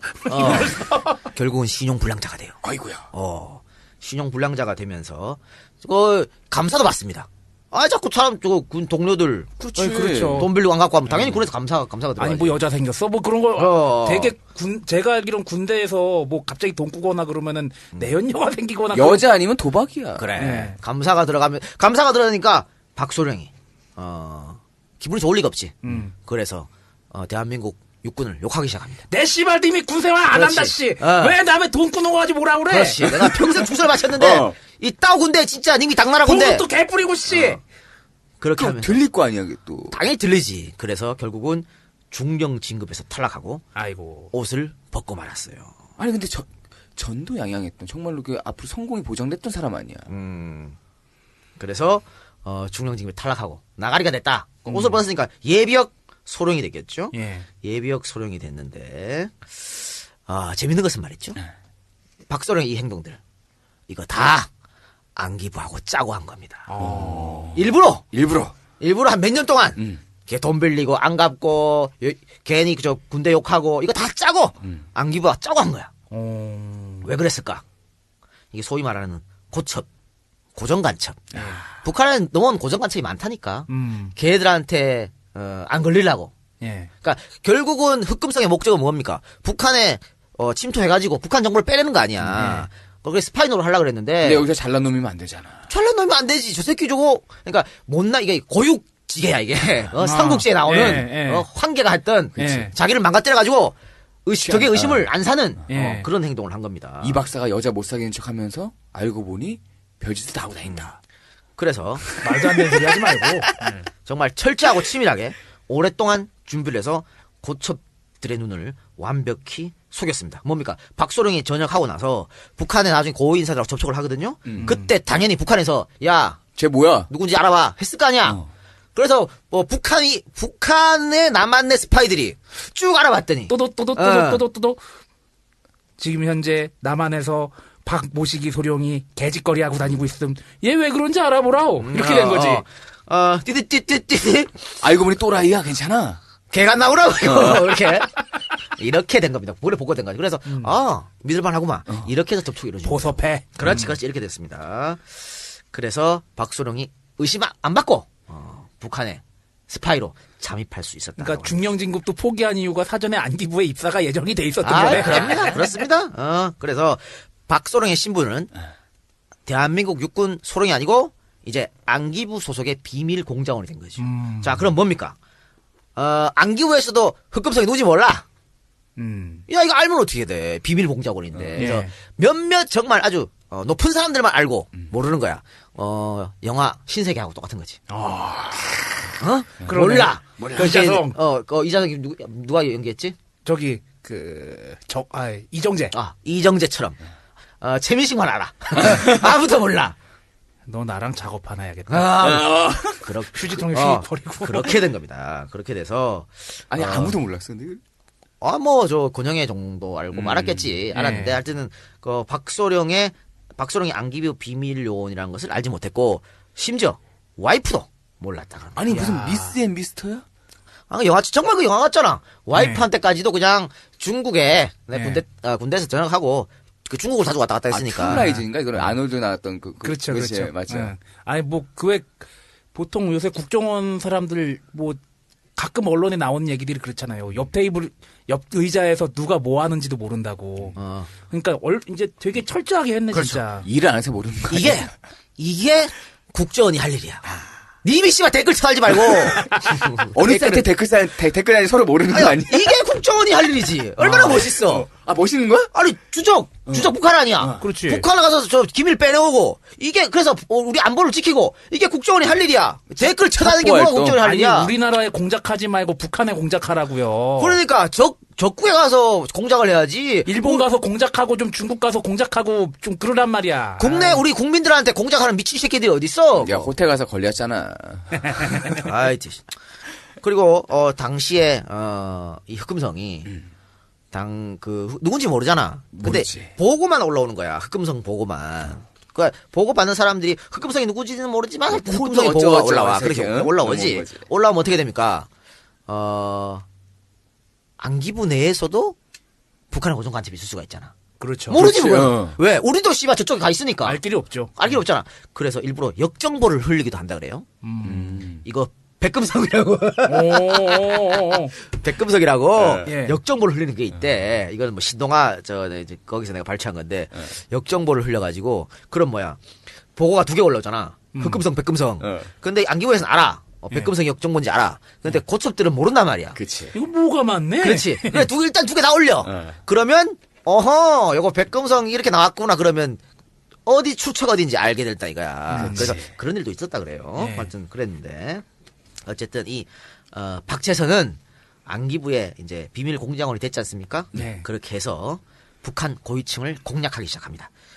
당시의 시대상이 어떠냐면요. 김정일이 자력 경생해라. 총력으로 외화를 벌어 와라 이렇게 했습니다. 그러니까 국가에서 주도적으로 외화를 버는 게 아니고 니네 뭐 보위분이 무슨 뭐 많잖아. 돈 벌어오라오. 알아서 니들이 벌어. 달러 가져오라오. 그렇지. 알아서 벌어와서 일부는 니들 쓰고 일부는 나한테 바쳐. 이렇게 된 거야. 영화 베를린에 나오는 장면하고 똑같은 매칭 겁니다. 되는 거네. 그러니까 애들이 눈이 벌게 자고 외화 벌라 그랬어. 왜? 외화 벌면 우리도 먹고 살고 김정일한테 돈 같은 거서 김정일한테 이쁨 받고. 일석이조 아니야. 그렇죠. 눈이 벌게서 돈을 벌라고 혈안이 됐는데 흑금성이 이걸 이용한 겁니다. 내 돈 벌게 해줄게. 니네 돈 벌게 해줄게. 이래서 가서 포섭했다라고 하는 거죠. 당시에 그래서 그 북한이요 외화벌을 어떻게 했냐면 뭐 만화, 마약, 많이 유명하죠. 들었잖아요, 예. 이게. 또 위조 지폐, 예. 또 중고차 판매. 예. 중고차는 일본에서 중고차를 들어와가지고 중국에다 싸게 파는 뭐 그렇게 했었고. 중고차는 조광래. 이건 뭐냐면 마약은 예. 원래 여기까지. 예. 이게 국가를 건너오면 세간에서 세금이 붙어서 비싸지잖아. 네. 근데 북한이 그런 게 어디 있어? 세간이 어디 있어? 님이 그냥 들어왔다가 그냥 북한에 세금 없이. 예. 그러니까 내 이익만 붙여서 갖다 파는 거야. 그래서 당시 중국에 북한에서 수입한 외제차, 일본차가 엄청나게 돌아다녔어. 이런 중고차. 그때 그것도 영화나 어디 뭐 드라마 다 많이 묘사가 되잖아요. 북한제 그 위조 지폐가 가장 품질이 좋다라고 그런 얘기도 많이 예. 있었죠. 그리고 또 공연, 식당 이런 것들도 네. 있고 또 중국, 러시아의 노동자 파견. 네? 그러니까 외화벌이 와라. 예. 그런 것도 있었고 엄청나게 해서 외화를 벌였는데 하여튼 안기부는 이것을 이용해서 북한의 고위층에게 접근하려고 했고 바로 박채서가 이 공작에 투입됩니다. 그리고 이 공작은 바로 흑금성 공작이라고 불렸다라고 하는 겁니다. 이때부터 자신의 이름을 버리고 그렇습니다. 흑금성의 삶을. 이제 흑금성 공작이 본격적으로 시작되는데 잠깐 쉬었다가 계속해서 다 하겠습니다. 자, 노래 한 곡 듣고 왔고 쉬는 시간에 우리 조광래 중고차 조간래 씨가 방문하셔가지고 우리 저 손님들 테이블에 각 술 1병씩 서비스. 야. 조광래가 사는 걸로. 직접 이제 다 술 못 드셔야 하고 이게 체크도 하시는 것 같더라고요. 근데 내가 보기엔 실수한 거야. 사람 이렇게 많은지 몰랐어. 아니, 괜찮아. 조광래 뭐 대박 터졌기 때문에. 아, 그래? 잘 괜찮아. 된대? 아유, 저 직원도 쓰잖아. 혼자 하다가. 그러게. 대박 났기 때문에 괜찮고. 그래서 방금 들은 거 보험 광고입니다. 김동욱 설계사. 예. JK 김동욱이요? 몰라. JK입니다. AIG 김동욱인데 AIG 띠링띠링띠링. 이분이 우리 보험 광고는 좀 그런데 사실은. 근데 왜 내가 왜 그러니까 왜 받았어? 그래 합시다 한 거는 이 양반이 우리랑 동갑인데 굉장히 오랫동안 보험사를 하셨더라고. 그래서 뭐 잘 될 때도 있었대. 뭐 전국 1위 하고. 근데 지금 굉장히 안 좋은가 봐. 그래서 뭐 여러 뭐 다른 거 좀 사업도 하고 실패하고 뭐 그래서 혼자 혈혈단신으로 서울에 와서 가족들은 뭐 또 지방에 있고 예. 굉장히 노력하는데 그 서울에서 맨 땅에 헤딩하기 쉽지 않지 뭐. 그래서 간곡히 저한테 몇 번 메일을 보내주셨길래 제가 다 같이 살자는 먹고 살자는 거 아니야. 야, 십자 도라이버를 꽂아가지고 방방 돌려도 피 한 방울 안 나올 것 같은 이 작가가 또 뭐. 보면은 은근히 또 이런 거에 약해요. 마흔을 앞둔 그 동질감에서 그러니까. 혈혈단신 홀로 올라온 그래. 이 작가의 심정이 또 이제 투영이 됐네. 사실 그렇지 않고 저희가 뭐 웬만하면 우리는 EJ 광고 나온 제품들 사용하려고 그러잖아. 그래서 저도 그렇죠. 네. 대리운전 같으면 꼭 EJ 대리운전 부르고 우리랑 뭐 상관이 없지만 꼭 EJ 사는 거 사용하려고 그러고 우리 팬들이 어디서 가게 한다 그러면 가서 한번 팔아주려고 그렇지. 뭐 그렇게 예. 하고 하잖아. 근데 요즘 뭐 안가가 생기는 바람에서 뭐 그런 건 잘못하지만 안가 12시에 문 닫으면 또 새벽에 우리가 가기도 하고 뭐 그렇잖아요. 네. 그렇게 하기 때문에 그런 의미라고 같이 다 뭐 회사 다니시는 분은 아니겠지만 자영업 하시는 분들은 서로 돕자는 의미에서 네. 이렇게 하는 거니까 여러분들 뭐 혹시라도 관심 있으면 이왕이면 김동욱 설계사 연락하시면 돼요. 아까 뭐 전화번호 나왔으니까 그렇게 하시면 되고. 이상 7일. 자영업을 수없이 말아먹은 40을 앞둔 가장 이 작가가 내가 너무 마음을 잘 알기 때문에 그래요. 근데 이 얘기가 갑자기 생각나는데 그 홍준표 특집하고 어떤 분이 저한테 그렇게 말했거든. 팬들하고 너무 친하게 지면 안 된다고. 왜? 다른 쪽으로 갈 수가 있대. 뭐 자세한 얘기는 못 하겠습니다. 어쨌든 뭘 다른 쪽으로 가? 아니, 그러니까 뭐 어떻게 하든 팬이랑 너무 친해지다 보면 뭔가 다른 저런 게 있다 이거야. 뭐 어디로 들어올지 모르겠지만 그래서 될 수 있으면 좀 거리를 두라 그러더라고. 여기도 고첩이 있을 수 있어. 그러니까 거리를 두라 그러는데 아니 뭐 그렇게까지 해야 되나 싶기도 하고 그죠? 뭐 이렇게 살다가 뭐 갈 때 되면 가는 거. 갈 때 되면 가는 거지 뭐. 안 하면 그만이잖아. 이제 안 그래? 네, 그럼. 그렇죠. 우리는 지금까지 할 만큼 했습니다. 진짜 할 만큼 했고 나름 그래도 조금 세상을 바꾸는데 기여했다고 생각하고 지금 간다도 돼 사실은. 뭐 여한 있나? 없잖아. 없어요. 간두려고 그래? 간도 돼. 아 존나 하기 싫어. 야, 내가 그렇게 그만하자 그랬을 때 콧방귀도 안 끼던 놈들이 말이야. 어? 하기 싫어.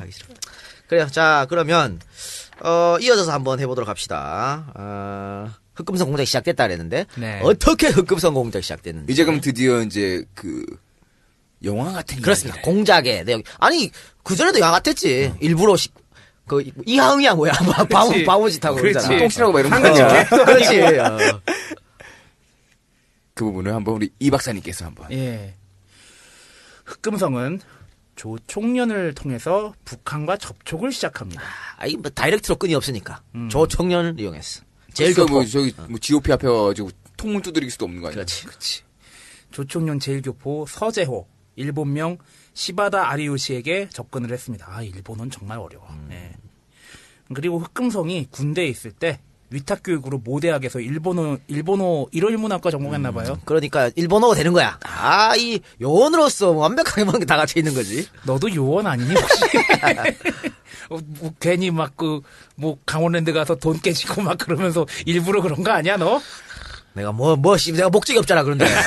뭔 목적을 하고 이 지랄 하고 있어 지금. 너 우주정복 그런 거 아니야? 예. 자, 서재호는 북한의 국가안전보위부의 뒷배를 이용해서 북한과 조총련이 합작해서 만든 고려 신덕 샘물을 일본에서 판매를 하고 있었다고 그래요. 흑금성은 서재호를 통해서 국가안전보위부에 접근할 수 있었고요. 이 과정에서 보위부의 김명윤, 김영수 등과 접촉을 했습니다. 김명윤과 김영수를 만나면서 흑금성은 우리나라의 정보를 북한에 제공합니다. 이 김명윤, 김영수가 보위부의 간부들입니다. 북한 인사들에게 믿음을 줘야 했기 때문에 이렇게 한 거죠. 그렇지. 그러니까 뭐 가지려면 내줘야 그렇죠. 될 거 아니야. 그러니까 뭐랄까 존나 중요한 거 말고 음. 그리고 또 쓰레기 정보도 아니고 그 중간쯤에 있는 정보 애매한 정보. 애매한 줘도 거. 상관없는 네. 그런데 북한이 받으면 오 이거 괜찮은데라고 생각할 정보를 추려서 준 거지. 뭐 갑자기 저도 못 먹는 간만에.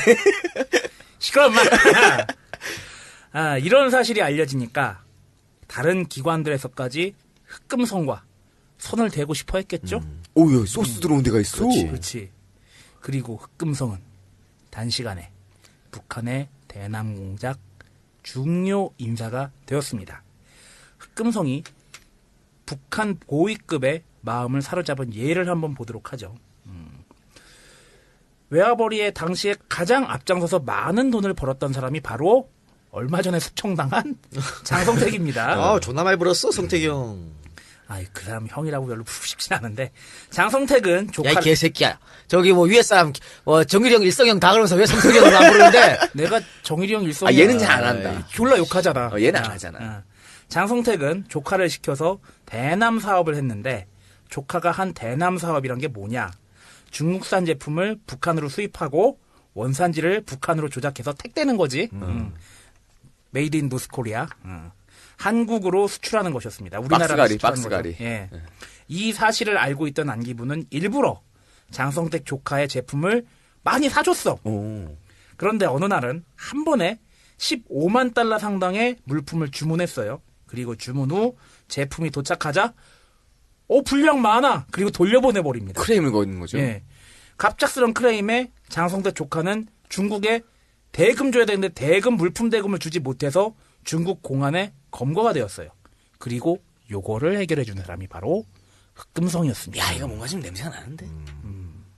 흑금성은 한국의 정보를 북한에 제공하기도 했지만 이런 식으로 북한 고위층의 마음을 사로잡아 나갔습니다. 당연히 북한은 흑금성을 신뢰하게 되었겠죠. 흑금성은 북한의 고급 정보를 안기부에 넘깁니다. 이런 과정에서 만났던 사람이 바로 리호남이었습니다. 내 마음을 들었다 놨다 이건데. 오, 그러게. 리호남, 리철, 리철운 등 여러 이름을 사용했다고 그래요, 리호남이. 이 사람은 김일성 대학 출신의 아버지가 고위 간부 출신, 아내는 노동신문 기자, 장인은 한겸남도 책임비서, 중앙검찰소장을 지낸 리길성이었다고 합니다. 야, 이거 엘리트인데? 북한의 완전 고위직이지. 북한에서 잘 나가는 한마디로 출신 성분 좋은 사람이었습니다. 우리나라에서 북한에 줄을 내려면 일단 리호남을 거치지 않고서는 어려웠고요. 우리나라의 경제인, 정치인들은 거의가 이 리호남 라인을 통해서 북측과 접촉을 시도했다고 합니다. 안희정, 이화영, 이재호, 임태희 등이 북한과 정상회담 한번 하려고 선택한 루트도 바로 리호남이었습니다. 그렇지. 그만큼 여기가 파워가 있었다. 그렇지. 흑금성의 신분이 탄로가 나고 흑금성과 관계되었던 북한의 관련자들이 모가지가 여럿 날라갔는데 아우지 탄광 끌려가고 그랬겠죠. 저 북한, 남한의 스파이한테 쏘아가지고 말이야. 당해지고 말이야. 이 깐나 새끼들 뭐 한 거네? 다 아우지로 가라. 그런데 뭐 흥문 너덜너덜 흘레가 되시오. 어디로 갔나? 어디가? 왜 갑자기 네가 애드립을 해? 아이고, 내래버리나 새끼.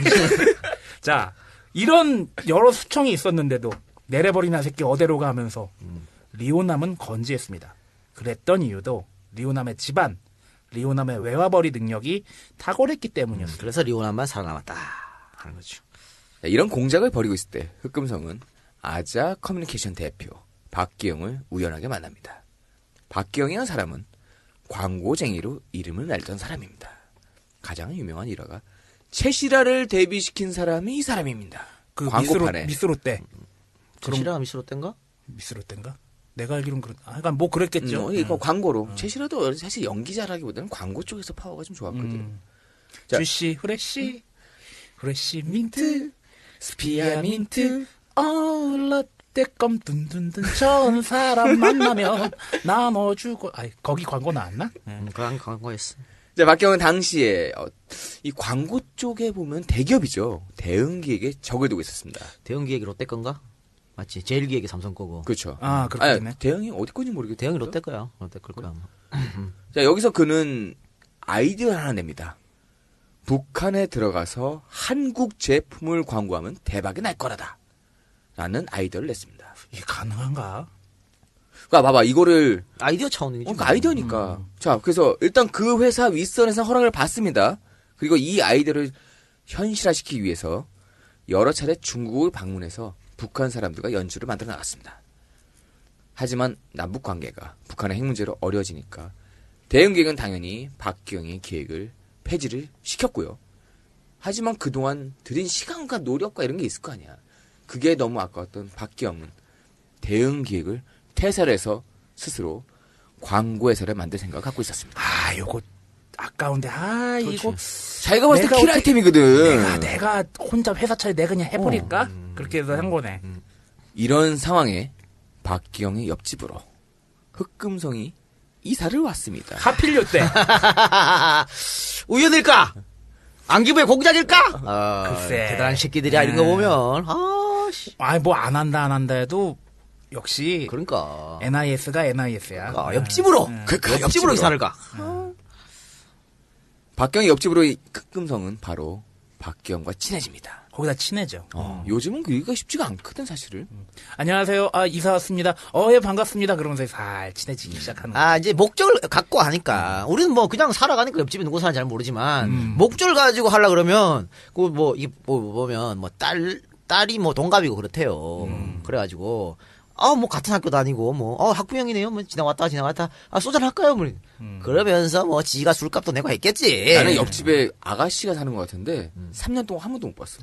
그러니까. 그런데 꼬시려고 마음 먹어봐. 어떻게든 하지. 만나서 뭐. 야, 우리 옆집은 할아버지 할머니 두 분이 이사 가시고 나 같은 독거 노인, 독거 청년 한 분이 이사 오셨더라고. 근데 그 여동생 두 명이 놀러 와서 이제 집에 놀러 갔다 가는데 별로 뭔가 작업하고 싶은 마음은 없더라. 그러면 뭐 인연이 없는 거고. 근데 언제 기회 되면 소주 한잔 하고 그럼. 싶어요. 예. 박채선은 이렇게 완전히 엮으려고 마음 먹고 들어갔는데 그렇지. 뭐. 예. 아까 얘기한 대로 뭐 딸도 있고 뭐 공통점을 가지고 그거 나랑 같은데 이러면서 거기다 같이 박씨야 또. 그러니까 이런 걸로 예. 매개로 해서 집도 들어앉더라. 아이 뭐예요? 박형 소주 한잔 할까? 그 유치원에서 애들이 막 그런 거. 그러니까 그러면서 박형 나 옛날에 존나 힘들었거든 이런 얘기 하면서 이제 그런 사이로 발전하는 거죠. 흘리는 거지. 그치? 네. 박형 나 어렸을 때 아버씨 저도 우는 건 내 거야 임마. 야씨 왜 자꾸 날 갖고 물고 늘어져. 자 흑금성은 동업자로 박기영을 찍었고 성공을 시켰습니다. 같이 사업 하나 하실래요? 무슨 사업인데요? 그런 거였지. 물론 박기영은 흑금성이 안기부 비밀 요원이란 거는 절대로 네버 에버 절대로 꿈에도 생각하지 못했습니다. 그러니까 흑금성은 박경이 뭐 하는지 알고 들어갔잖아. 그렇죠. 그러니까 뭐 이게 얘기를 하게 만드는 거지. 그럼 박경이 술 한잔 먹다가 내가 옛날에 북한 나왔 뱅기 얘기 있었는데 그때 진짜 죽여주는 아이템 있었거든. 저 중국에서 왔다 갔다 하고 내가 중선 만나고 하려 그랬는데 잘 안 됐어요. 이러니까 흑금성이 나 북한에 아는 사람 많어. 나 라인 있어. 근데 이렇게 해서 둘이 그래 우리 같이 해볼까 이렇게 된 거지. 자, 이 뒤에 베이스가 또 있습니다. 김일성은 남한과 경제 사업을 하고 있던 김정일에게 이런 얘기를 했었습니다. 남한의 대기업을 상대할 때는 항상 조심해라. 라고 충고한 적이 있었습니다. 그렇지. 항상 조심해야지. 흑금성이 대기업이 아닌 박기영을 타겟으로 잡고 들어간 것은 아마 이런 이유가 좀 있었겠죠? 회사가 작다고 판단했나 보네. 그렇죠. 예. 북한과 접촉하기 쉬운 회사는 작아야 된다. 자, 흑금성과 박기영은 다시 정진호를 만나게 되고 이 정진호로부터 투자를 받게 됩니다. 정진호는 누구냐? 새누리당의 정진석의 형입니다. 이번에 희정이 형한테 진 사람이지. 이렇게 출범한 아자 커뮤니케이션 지부는 정진호가 오간에 됐으니까 70%, 흑금성, 박기영이 각 15%를 가지게 되었고요. 흑금성은 전무라는 직책을 달게 됩니다. 회사가 정식으로 출범이 되니까 놀라운 일이 연속으로 일어납니다. 박기영으로서는 한 번도 경험을 하지 못한 일이었습니다. 이 사람이 광고계의 삼성이라는 광고계의 대기업이라는 대형에 있음에도 불구하고 한 번도 보지 못한 일이 일어나게 됩니다. 북한에 그동안 줄을 달려고 몇 번이나 중국을 방문하고 조선족들과 접대를 해도 절대 연결이 안 됐던 북한 고위층의 끈을 우리 흑금성 전무는 아주 손쉽게 성공을 시켰습니다. 흑금성은 리오남을 통해 아까 얘기했던 리오남을 통해서 광고에 대한 이야기를 합니다. 북한이 돈을 벌 수 있는 기회를 제공을 하겠다는 거죠. 결국 김정일의 오다가 떨어지고 북한은 이 아자 커뮤니케이션에 만나서 계약하자라는 이야기를 듣게 됩니다. 이 이야기는 당연히 그냥 할 수 없고 당연히 우리 정부에까지 올라가고요. 우리 YS도 이 계약을 승인했습니다. 1997년 2월 9일 중국의 캠피스킨 호텔에서 박기영, 흑금성, 촬영감독이었던 변승우, 그다음 시사저널의 김당 기자가 북쪽 관계자를 만나서 계약에 대해 논의를 했고요. 2월 14일 계약 성사에 이뤄지게 됩니다. 북한과 계약이 성사되자 국내 대기업들이 앞다투어서 투자를 하겠다고 하고 방송사들도 야 내가 먼저 성금 줄게 라고 하면서 그치? 우리만 광고해야 돼. 그렇지 하면서 북한에서 찍는 광고에 대해서 이 광고의 다큐를 우리 방송사에서 해주면 얼마나 감사하겠어 하는 거죠. 왜? 방송사 입장에서 킬아이템이거든. 한마디로 우리 흑전무를 만나면서 박기영의 인생이 역전이 된 겁니다. 성공이 바로 눈앞에 보이게 되는 겁니다. 야, 그랬겠네, 진짜. 그 전까지 중국에 그렇게 왔다 갔다 하면서 그렇게도 딱 조선족들한테 그 KTV 데려가면서 여자 붙이고 KTV 얘기를 왜 하고 지랄이야? 그랬는데도 잘 먹어 씨오 그리고 빠이빠이 하던 그런 것들이 갑자기 흑전무가 되니까 안 되던 것들이 갑자기 촥촥 되면서 갑자기 YS 허락 떨어져, 김정일 허락 떨어져, 방송국에서는 자꾸 성금 준대. 왜냐면 그 전에 저기 앞에 팔봉선이 보였거든. 저기만 넘어가면 되는데 거기를 못 넘고 자꾸 길을 못 찾고 헤맸는데 흑전무가 나를 따라와. 팔로우 미. 해서 데려간 거야. 조선족을 매개체로 할 필요가 없지. 다이렉트로 북한 애들하고 만나면 되는데. 그렇죠. 우리 박정무 때문에. 뭐 괜히 KTV에 KTV 나 삐처리해주라. 자, 할 수가 있냐? 한편 흑금성은 이중 공작을 실시하면서 이거 이중 공작은 뭡니까? 남한 정보 북한에 주고 북한 정보 남한에 주고 이중 공작이에요. 이중 공작을 실시하면서 야권인 국민회의와도 선을 댑니다. 선을 대서 국민회의와 선을 댄 이유는 정권 교체가 되었을 때 날 보호해줘. 이렇게 그 필요했을 수도 있었고, 그러니까 지금은 이제 뭐 제가 흑금성이 북한 고위 간부를 만나서 광고 뭐 이 얘기만 했습니다만 아까 말씀드렸던 여러 가지 사건들 있지 않습니까? 북풍 네. 거기다 흑금성이 공작 다 해가지고 다 넘겨준 거야. 그런 것들 뭐 중요 자료 정보 이런 것들 전부 흑금성에서 나온 거거든요. 그러니까 리호남 안기부에서 아무도 몰랐어 누군지 다 흑금성이 가지고 온 정보 때문에 리호남이 누군지 알게 되고 다 그런 거였거든요. 그랬고 그래서 이제 정권이 바뀌었을 때 나를 보호해달라 그런 이유 때문에 국민회의에 선을 낼 수도 있겠고 또 하나는 흑금성의 신념 흑금성이 갖고 있는 신념 때문일 수도 있습니다. 이게 뭐냐면 흑금성은 김당 기자와의 대화에서 이렇게 말합니다. 96년 4월 총선 때 북한이 판문점에서 병력 시위를 한 적이 있는데 그만큼 북한은 자신들이 한국 선거에 개입해서 결과를 바꿀 수 있다고 자신하고 있다. 이번 대선은 97 대선이죠. 개입을 하려고 할 텐데 나는 그걸 막고 싶다. 또 다음 정권은 김영삼 정권처럼 남북 관계를 해서는 안 된다라고 말을 한 적이 있습니다. 그러니까 이중관점인데 자기 신념이 있는 거지. 그러니까 북한이 왜 우리나라 대선 지들이 막 개입하냐 이거야. 그러니까 예를 들어 96년 총선 때 개입했다. 이번에 또 개입할 거다. 안 된다. 이렇게 말한 거고 난 그걸 막겠다. 이렇게 한 겁니다. 또 이 사람이 북한 왔다 갔다 하면서 북한이 우리의 앞으로의 미래다. 안 거야. 그러니까 근데 김영삼처럼 이렇게 남북 관계를 갖고는 절대로 장비비 미래가 될 수 없다. 이때부터 통일은 대박입니다. 라는 걸 알고 있었던 거네. 그래서 DJ 쪽에도 정보를 주지 않았냐 싶습니다. 그래서 국민회의에 흑금성이 정보를 준 것은 이런 개인적 신념에서 나왔다는 추측이 가능하죠. 네. 그렇죠? 네. 자 그렇게 해서 흑금성이 만난 사람이 바로 정동영 당시 국민회의 의원이었습니다.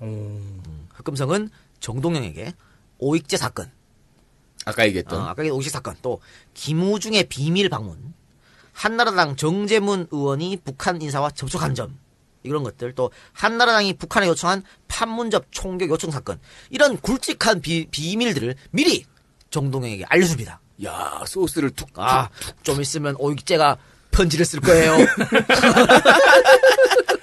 총 쏴달라, 돈 줄 테니까 총 쏴달라 그랬어요. 김우중이가 북한에 가는 거 모르죠? 그래서 말이죠. 안기부가 한 개 터뜨릴 때마다 국민회의가 완벽하게 준비를 하고 있었어. 안기부 뭐 터뜨리면, 내 그럴 줄 알았어, 이 개새끼들아. 자, 서류가 이리 된 거야. 안기부가 환장할 노릇이지. 아니 씨발 쟤들이 어떻게 한 거야. 이거 어디서 생 거야 이거. 그리고 정동영 당시 대변인, 당시 국민회의 의원은 북한통으로 점점 성장을 하게 그렇죠. 돼요. 이거 다 흑금성이 만들어준 거예요. 그럼 나중에 그 양반이 통일부 장관한 것도 영향이 좀 있는 건가? 그럴 수도 있지. 그럴 수도 있는 거죠. 선거가 끝이 났죠. 그리고 이제 뭘 했습니까? 안기부가 했던 북풍 공작이 하나 까발려지기 시작합니다. 북풍을 진두지휘했던 안기부장 권영애는 정권이 바뀌면 나는 좆된다. 당연히 느끼지. 내가 김대중 떨어뜨리려고 이렇게 했는데, 대통령이 김대중 되는데, DJ가 됐어. 당연히 박살나겠지. 그래서 권영애는 해외 공작실 이대성 실장, 그 이대성 파일을 만든 이대성 실장을 시켜줘 대책을 마련하고 지시합니다. 야, 정권 바뀌면 니나 내나 좆대. 우리가 죽어. 나 낙동강 오리알도 아니고 그 무슨 벌레? 요새 낙동강에 떠다니는 무슨 큰 이끼벌레인가 그거? 이끼벌레가 그거 되니까 우리 살려면 뭐 해야 돼? 대책을 마련해. 그래서 이대성이 이대성 파일을 만든 거야. 살려고. 살려고. 이 이대성 파일은 뭐가 있냐면 국민회의와 안기부 직원들 간에 접촉했던 기록들, 또 국민회의 사람들이 북한 인사들하고 접촉했던 기록들이 들어가 있습니다.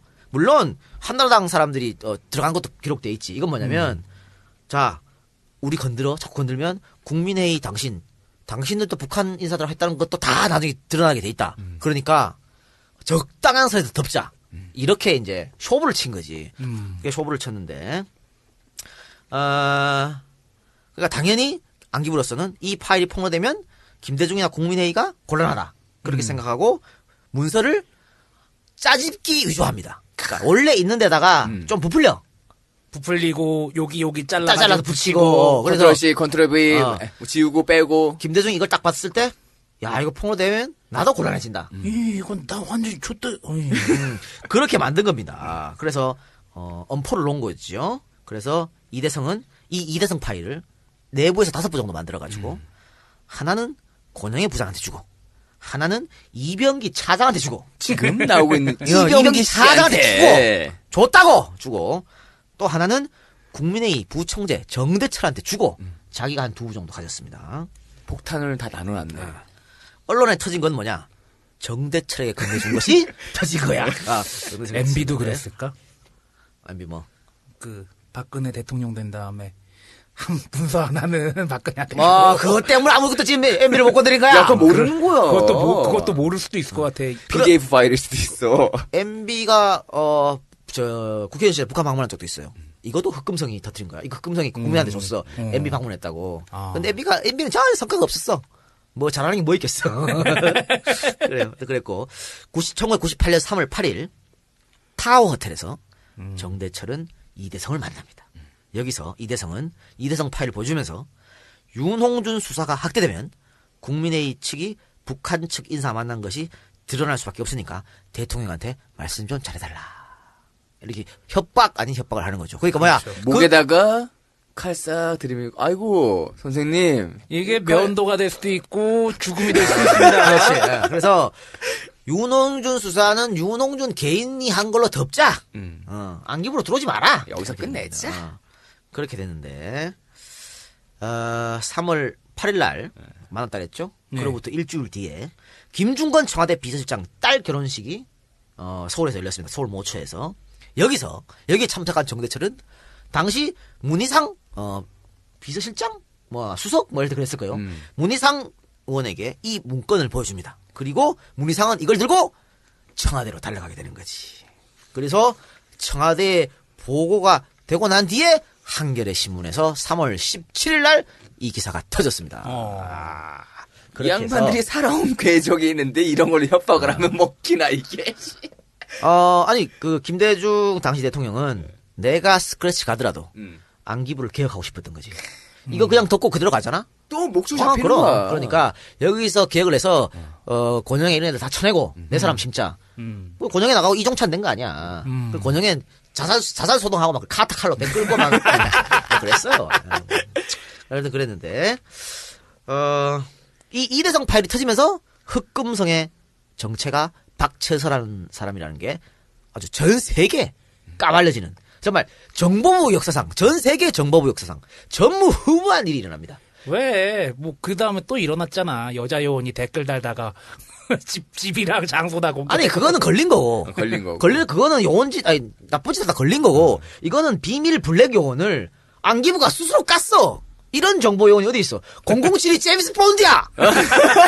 이거를 씨발 영국 첩보에서 깐 거야. MI6에서 그냥 다니엘 클레이그가 우리 요원이야. 쟤 맨날 여자 꼬시고 다니 그런 거 같지? 맨날 그 위스키 말아 마시고 뭐 그런 거 같지? 쟤 요원이야? 깠다. 케네디 죽인 건 CIA야. 스스로 깠어. 이런 정보가 어디 있어? 이런 정보부가 스스로 깐 정보부가 정말 진짜 블랙 코미디 같은 일이 벌어진 겁니다. 그런데 인텔리전스가 아니라 인포메이션 센터인데. 그렇지, 인포메이션 센터지. 근데 이런 거는 우리나라에서만 가능한 거야. 봐요. 남북 정상회담 회의록 아무렇지도 않게.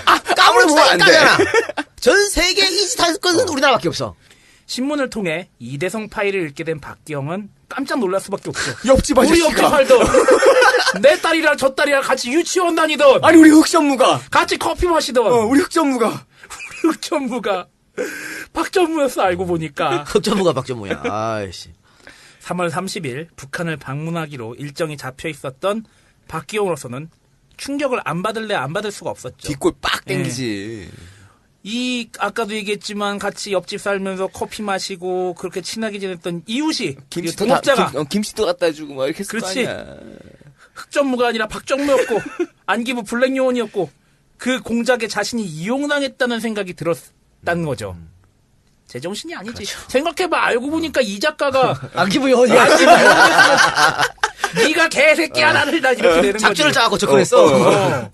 더구나 이대성 파일이 2주일 정도 뒤에 터져서 아자 커뮤니케이션 관계자들이 북한에 있을 때 사건이 일어났다면 다 죽은 목숨이지. 다 사형이지. 칸나 새끼들 다 이렇게 되는 거지. 이륙 못해. 그러니까 3월 30일 날 방문하려고 다 예정돼 있었는데 이거 다 3월 10일 터졌잖아. 네. 그러니까 조금만 더 늦게 터졌으면 북한 다 오대로 아웃이야. 간다. 5대로 간다. 5대가 박기영은 5대로 간다. 5대로 간다. 그렇게 되는 거지. 땅굴 파고 토끼온다. 비행기 타고 날랐나? 박기영은 5대로 가. 그리고 또 한 가지 문제. 머니 돈. 이대성 파일이 터지면서 흑정무의 정체가 탄로가 나고 아자 커뮤니케이션의 모든 계획은 다 공중분해됐잖아요. 그럼 이제 못하지. 자, 북한의 계약금 지불했던 거 공중에 떴지. 방송사에서 성금 지불한 거 위약금 물어줘야 되지. 그 다큐. 그치? 그렇죠. 박기영에게는 충격이 아닐 수 없었습니다. 사실 이 충격이 더 컸을 거야, 아마. 옷가네가 진짜 얼마나 커, 지금 상황이. 언론은 흑금성을 남한과 북한 사이에서 줄타기를 한 이중 간첩으로 몰고 갔고 한석규요? 흑금성은 발끈합니다. 나는 오로지 국가를 위해서 충성을 다한 사람이다 라는 게 흑금성의 생각이었죠. 흑금성은 이중 간첩으로 결론이 날 경우 자신이 알고 있는 모든 비밀을 폭로하겠다고 안기부에 엄포를 놓으면서 정동영, 천용택 등에게 도움을 요청합니다. 그치, 살아야 되니까. 자기, 나 이거 있어요, 소스 있어요. 천용택 씨가 당시 그 국정원장. 아니, 그 이종찬이었고. 어.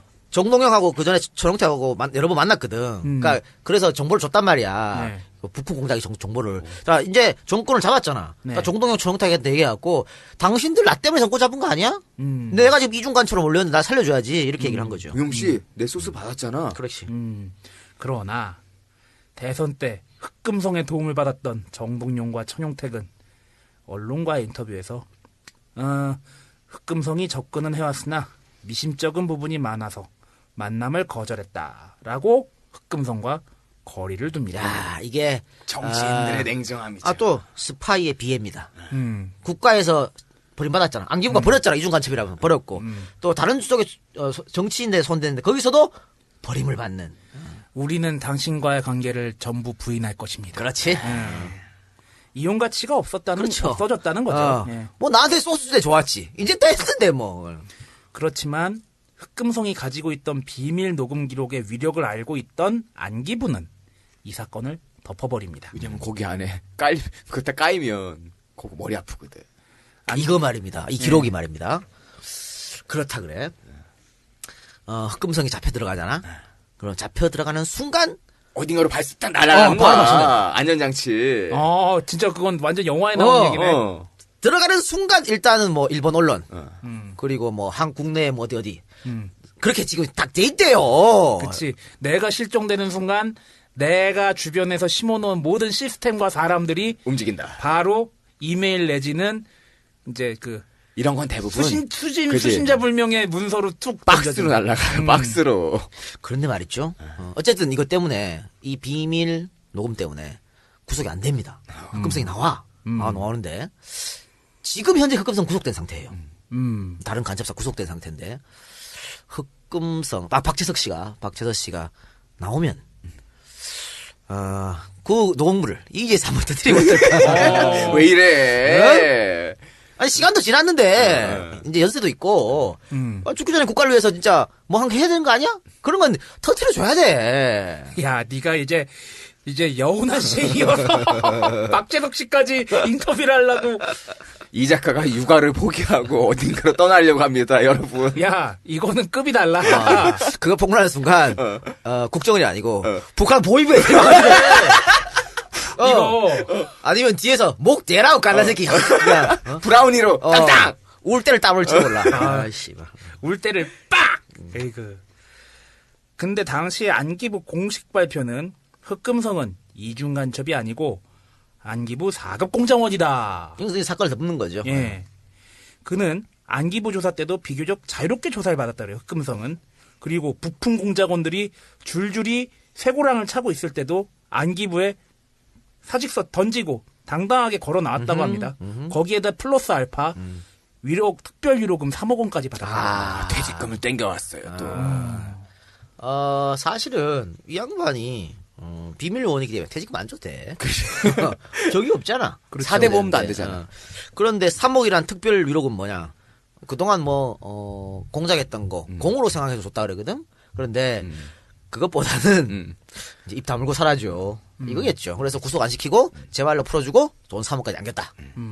자, 한편 북한의 거액의 돈을 떼인 박기영은 국가를 상대로 손해를 본 78억을 손해배상하라면서 청구소송을 냅니다.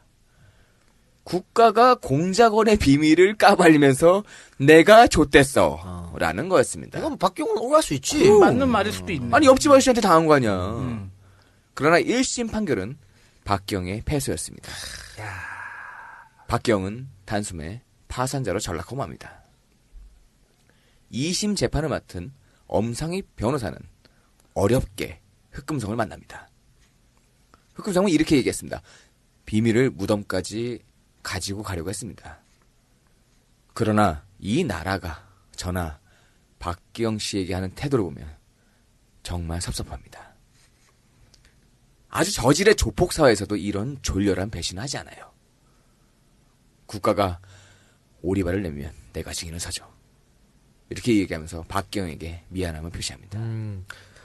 이때 1심에서 박경이 진 거는 1심 재판이 흑금성이 공작 요원이었다는 증거가 무충분하다였거든. 왜? 안기부가 자료를 안 주니까. 그래서 박채서가 그래?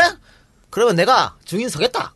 이렇게 된 겁니다. 그러니까 박채서로는 미안하지. 이미 내가 박경을 이용을 했지만 그동안 또 사람이 정이라는 게 있을 거 아니야. 그래서 근데 지금 78억 원 빚도 안고 파산됐는데 그건 나 때문인데 얼마나 미안해. 그래서 증언을 서준 거죠. 그러니까 뇌물 사건의 80%는 증거 없는 수사라고 누가 얘기했잖아요. 이것도 만약에 박채서 씨가 증인 쓰면은 다 인정해줘야지. 그렇게 되는 거지 뭐. 2003년 1월 21일 서울고법은 국가는 6억 5천만 원을 박기영에게 지급하고 화해하라는 화해 권고 결정을 내렸습니다. 6일은 6, 3, 18, 6분의 1이네? 일부 승소 판결이었습니다. 일부 승소지. 78억 원, 그러니까 78억 원 손해 봤는데 청구소송 냈는데 6억 5천만 원 하이니까. 13분의 1이 좀 넘네. 네. 그러니까 박경으로서는 엄청난 손해인데 뭐 어떻게 이거라도 받아야지. 이거라도 받아야지 뭐. 그리고 그 후 박기영은 재기에 성공을 합니다. 이효리와 북한의 꽃처녀 조명애가 출연한 애니콜 광고, 그 유명한 광고 바로 박기영이 이끌어낸 겁니다. 기억날 것 같기도 하고 안 나고. 둘이 뭐 이렇게 까만 치마 저고리 입고 북한에는 이효리하고 막 장면 크로스돼서 나온 거 있어. 그 결국은 박기영이 몇십 년부터 준비했던 게 결국 성공했는 거죠. 그러나 흑금성 우리 흑전무 박채서는 지금 현재 감옥에 있습니다. 군사기밀을 북한 공작원에게 넘긴 혐의, 당연히 국보법 위반이겠죠. 2010년 6월에 국정원에 긴급 체포된 것입니다. 국정원 말에 의하면 98년 흑금성의 정치가 폭로되고 안기부에서 다시는 북한 인사와 접촉하지 않는다는 확약서를 쓰고 3억 원을 받고 나온 박채서는 한동안 중국에 머물면서 대북 사업을 해오다가 2005년 중국에서 활동하던 북한 공작원에게 포섭돼서 공작금을 받고 우리 군에서 사용하는 작전 교리와 야전 교범 등을 전달한 혐의로 체포된 것입니다. 박채서는 군사령부 참모장이었던 현역 K소장은 2005년에서 2007년 사이에 여러 차례 접촉해서 메모를 전달하거나 구두 설명 방법으로 한미연합사령부에 작게 작전계 5027 핵심 내용을 북한에 넘겼다고 합니다. 박채서는 재판 중 한국군 장교 4명이 북한에 납북되었다는 충격적인 사실도 폭로를 했습니다. 근데 박채서 입장에서도 이게 우리나라 내부에서도 문제지만 박채서가 이런 거 했다는 거 알면은 북한의 그 보위부 애들이 진짜 브라우니 들고 쏘러올 수도 있잖아. 진짜로 그랬어요. 진짜로. 이런 박채서 어떻게 할까요? 이런 그 지령을 올리기도 했었어. 그러니까 위에서 대기해 이렇게 북한에서 그런 일들이 일어났었고 그래서 사실 이 박채서가 지금 국가보안법위원으로 구속됐지 않습니까? 네. 이거 아까 얘기한 이 리오남 만나가지고 리오남 만나서 리오남한테 뭐 작전 계획 넘겨줘가지고 지금 국가법으로 구속된 건데 리오남을 왜 다시 만났나 박채서가 다 끝났는데 이거는 박채서가 불안한 거야. 나는 괜찮은데 언제 자기가 브라우닝 들고 언제 올지 모르는데 애들이 그래서 우리 가족들 불안하니까 먼저 안전핀 걸려. 먼저 연락한 거지. 리 동지 만나자고야. 그렇지. 그래서 그래서 만난 겁니다. 그래서 만나서 다시 친분을 쌓고 이런 일이 벌어진 거야. 이런 일이 벌어졌는데 지금 그 재판 공판 기록을 보면요. 하여튼 국가보안법의 모든 범죄 사실이 박채서는 지금 다 들어가 있어요. 거기에 다 걸렸네요. 간첩, 회합, 특수 탈출, 뭐 이런 거, 탐지, 수집 및 전달, 이런 그렇죠? 작게 전달, 회합 및 편의 제공, 탈북 연예인 관련 자료 제공, 이렇게 쭉 통신 연락, 회합, 예, 그렇죠? 그러니까 리오남과 계속 연락하면서 뭐 우리나라 지도, 우리나라 뭐 서초구 지도, 강남 뭐 지도, 뭐 엄청나게 많이 갖다 주고, 구글로 가지 그랬어요. 그러니까. 그다음에 뭐 남해안 또 서해안 촬영 비디오 테이프도 전달했다 그러고 여러 가지 자료를 전달해서 이랬다 했는데 그래서 어쨌든 이게 다 인정됐기 때문에 지금 실형을 살고 있는 거 아니겠습니까? 네. 그렇죠. 왜 박재선은 또 이런 행동을 했을까? 자기가 그렇게 고생을 했으면서 왜 다시 리오나를 만나가지고 아직도 공작원 했던 그걸 잊지 못했나? 아니면 리오남한테 이런 걸 주면서 자기가 대가로 뭔가를 얻은 대북 사업 같은 거 뭔가를 얻은 경제적으로 뭘 얻으려고 했을지도 모르겠습니다. 하여튼 이 박채서 흑금성에 체포된 이야기 몇 년 지나가지고 국가보안법 위반으로 체포된 이야기와 그 뒷이야기는 다음 시간에 흑금성 2에서 하도록 하고 영화 같은 얘기다. 진짜. 아까 우리가 계속 언급했던 시사전의 김당 기자 김당 기자가 박채서랑 여러 번 만나고 직접 대화하고 취재한 그 유일한 기자입니다. 네. 이분이 지금 오마이뉴스에 있어요. 그래요? 네. 그래서 제가 지금 일단 연락은 넣었습니다. 그런데 뭐 오실지 안 오실지 모르겠어요. 오면 김당 기자를 모시고 박채서의 정체, 박채서가 지금 어떤 주장을 하는지, 면회도 가고 했으니까 또 아까 왜 3월 30일 날 같이 들어가려고 그랬잖아 북한에. 김당이 같이 가려고 그랬어. 그리고 또 맨 처음에 북한 중국에 가가지고 북한 사람들을 만났을 때 계약했을 때도 김당 기자가 옆에 있었습니다. 이거 다 쓰려고. 그래서 김당 기자를 만나서 인터뷰를 하면 그때 어떤 이야기가 나오는지 아주 생생하게 들을 수 있다. 그래 오시면 같이 하는 거고 못 오면 우리끼리 하는 거고 뭐 그런 거지. 언제 우리 그런 거 따졌나? 알겠고. 자 오늘 방송 여기서 마치고 엔젤 펀딩 소개해주면서 방송 마치도록 하고 다음 주 2탄에 흑금성 2탄에 다시 찾아오도록 하겠습니다. 공지사항 하나 전달드리겠습니다. 김광수 경제연구소 포럼에서 이번 달부터 이순신 프로젝트를 시작한다고 하네요. 7월 12일 날 서울 모임이고 7월 19일은 인천 모임이랍니다. 지금 정치권에 문제가 많기 때문에 이거를 시민들이 함께 모여서 한번 갈아보자 뭐 이런 내용을 내서 이순신 프로젝트를 한다고 하니까 7월 12일, 7월 19일 서울과 인천 이걸 시작으로 전국적으로 쭉 한다니까 여러분들 궁금하신 분들은 다음에 가서 김광수 경제연구소 포럼 쳐보시고 다음 카페에 들어가셔서 자세한 건 한번 확인해 주시기 바랍니다.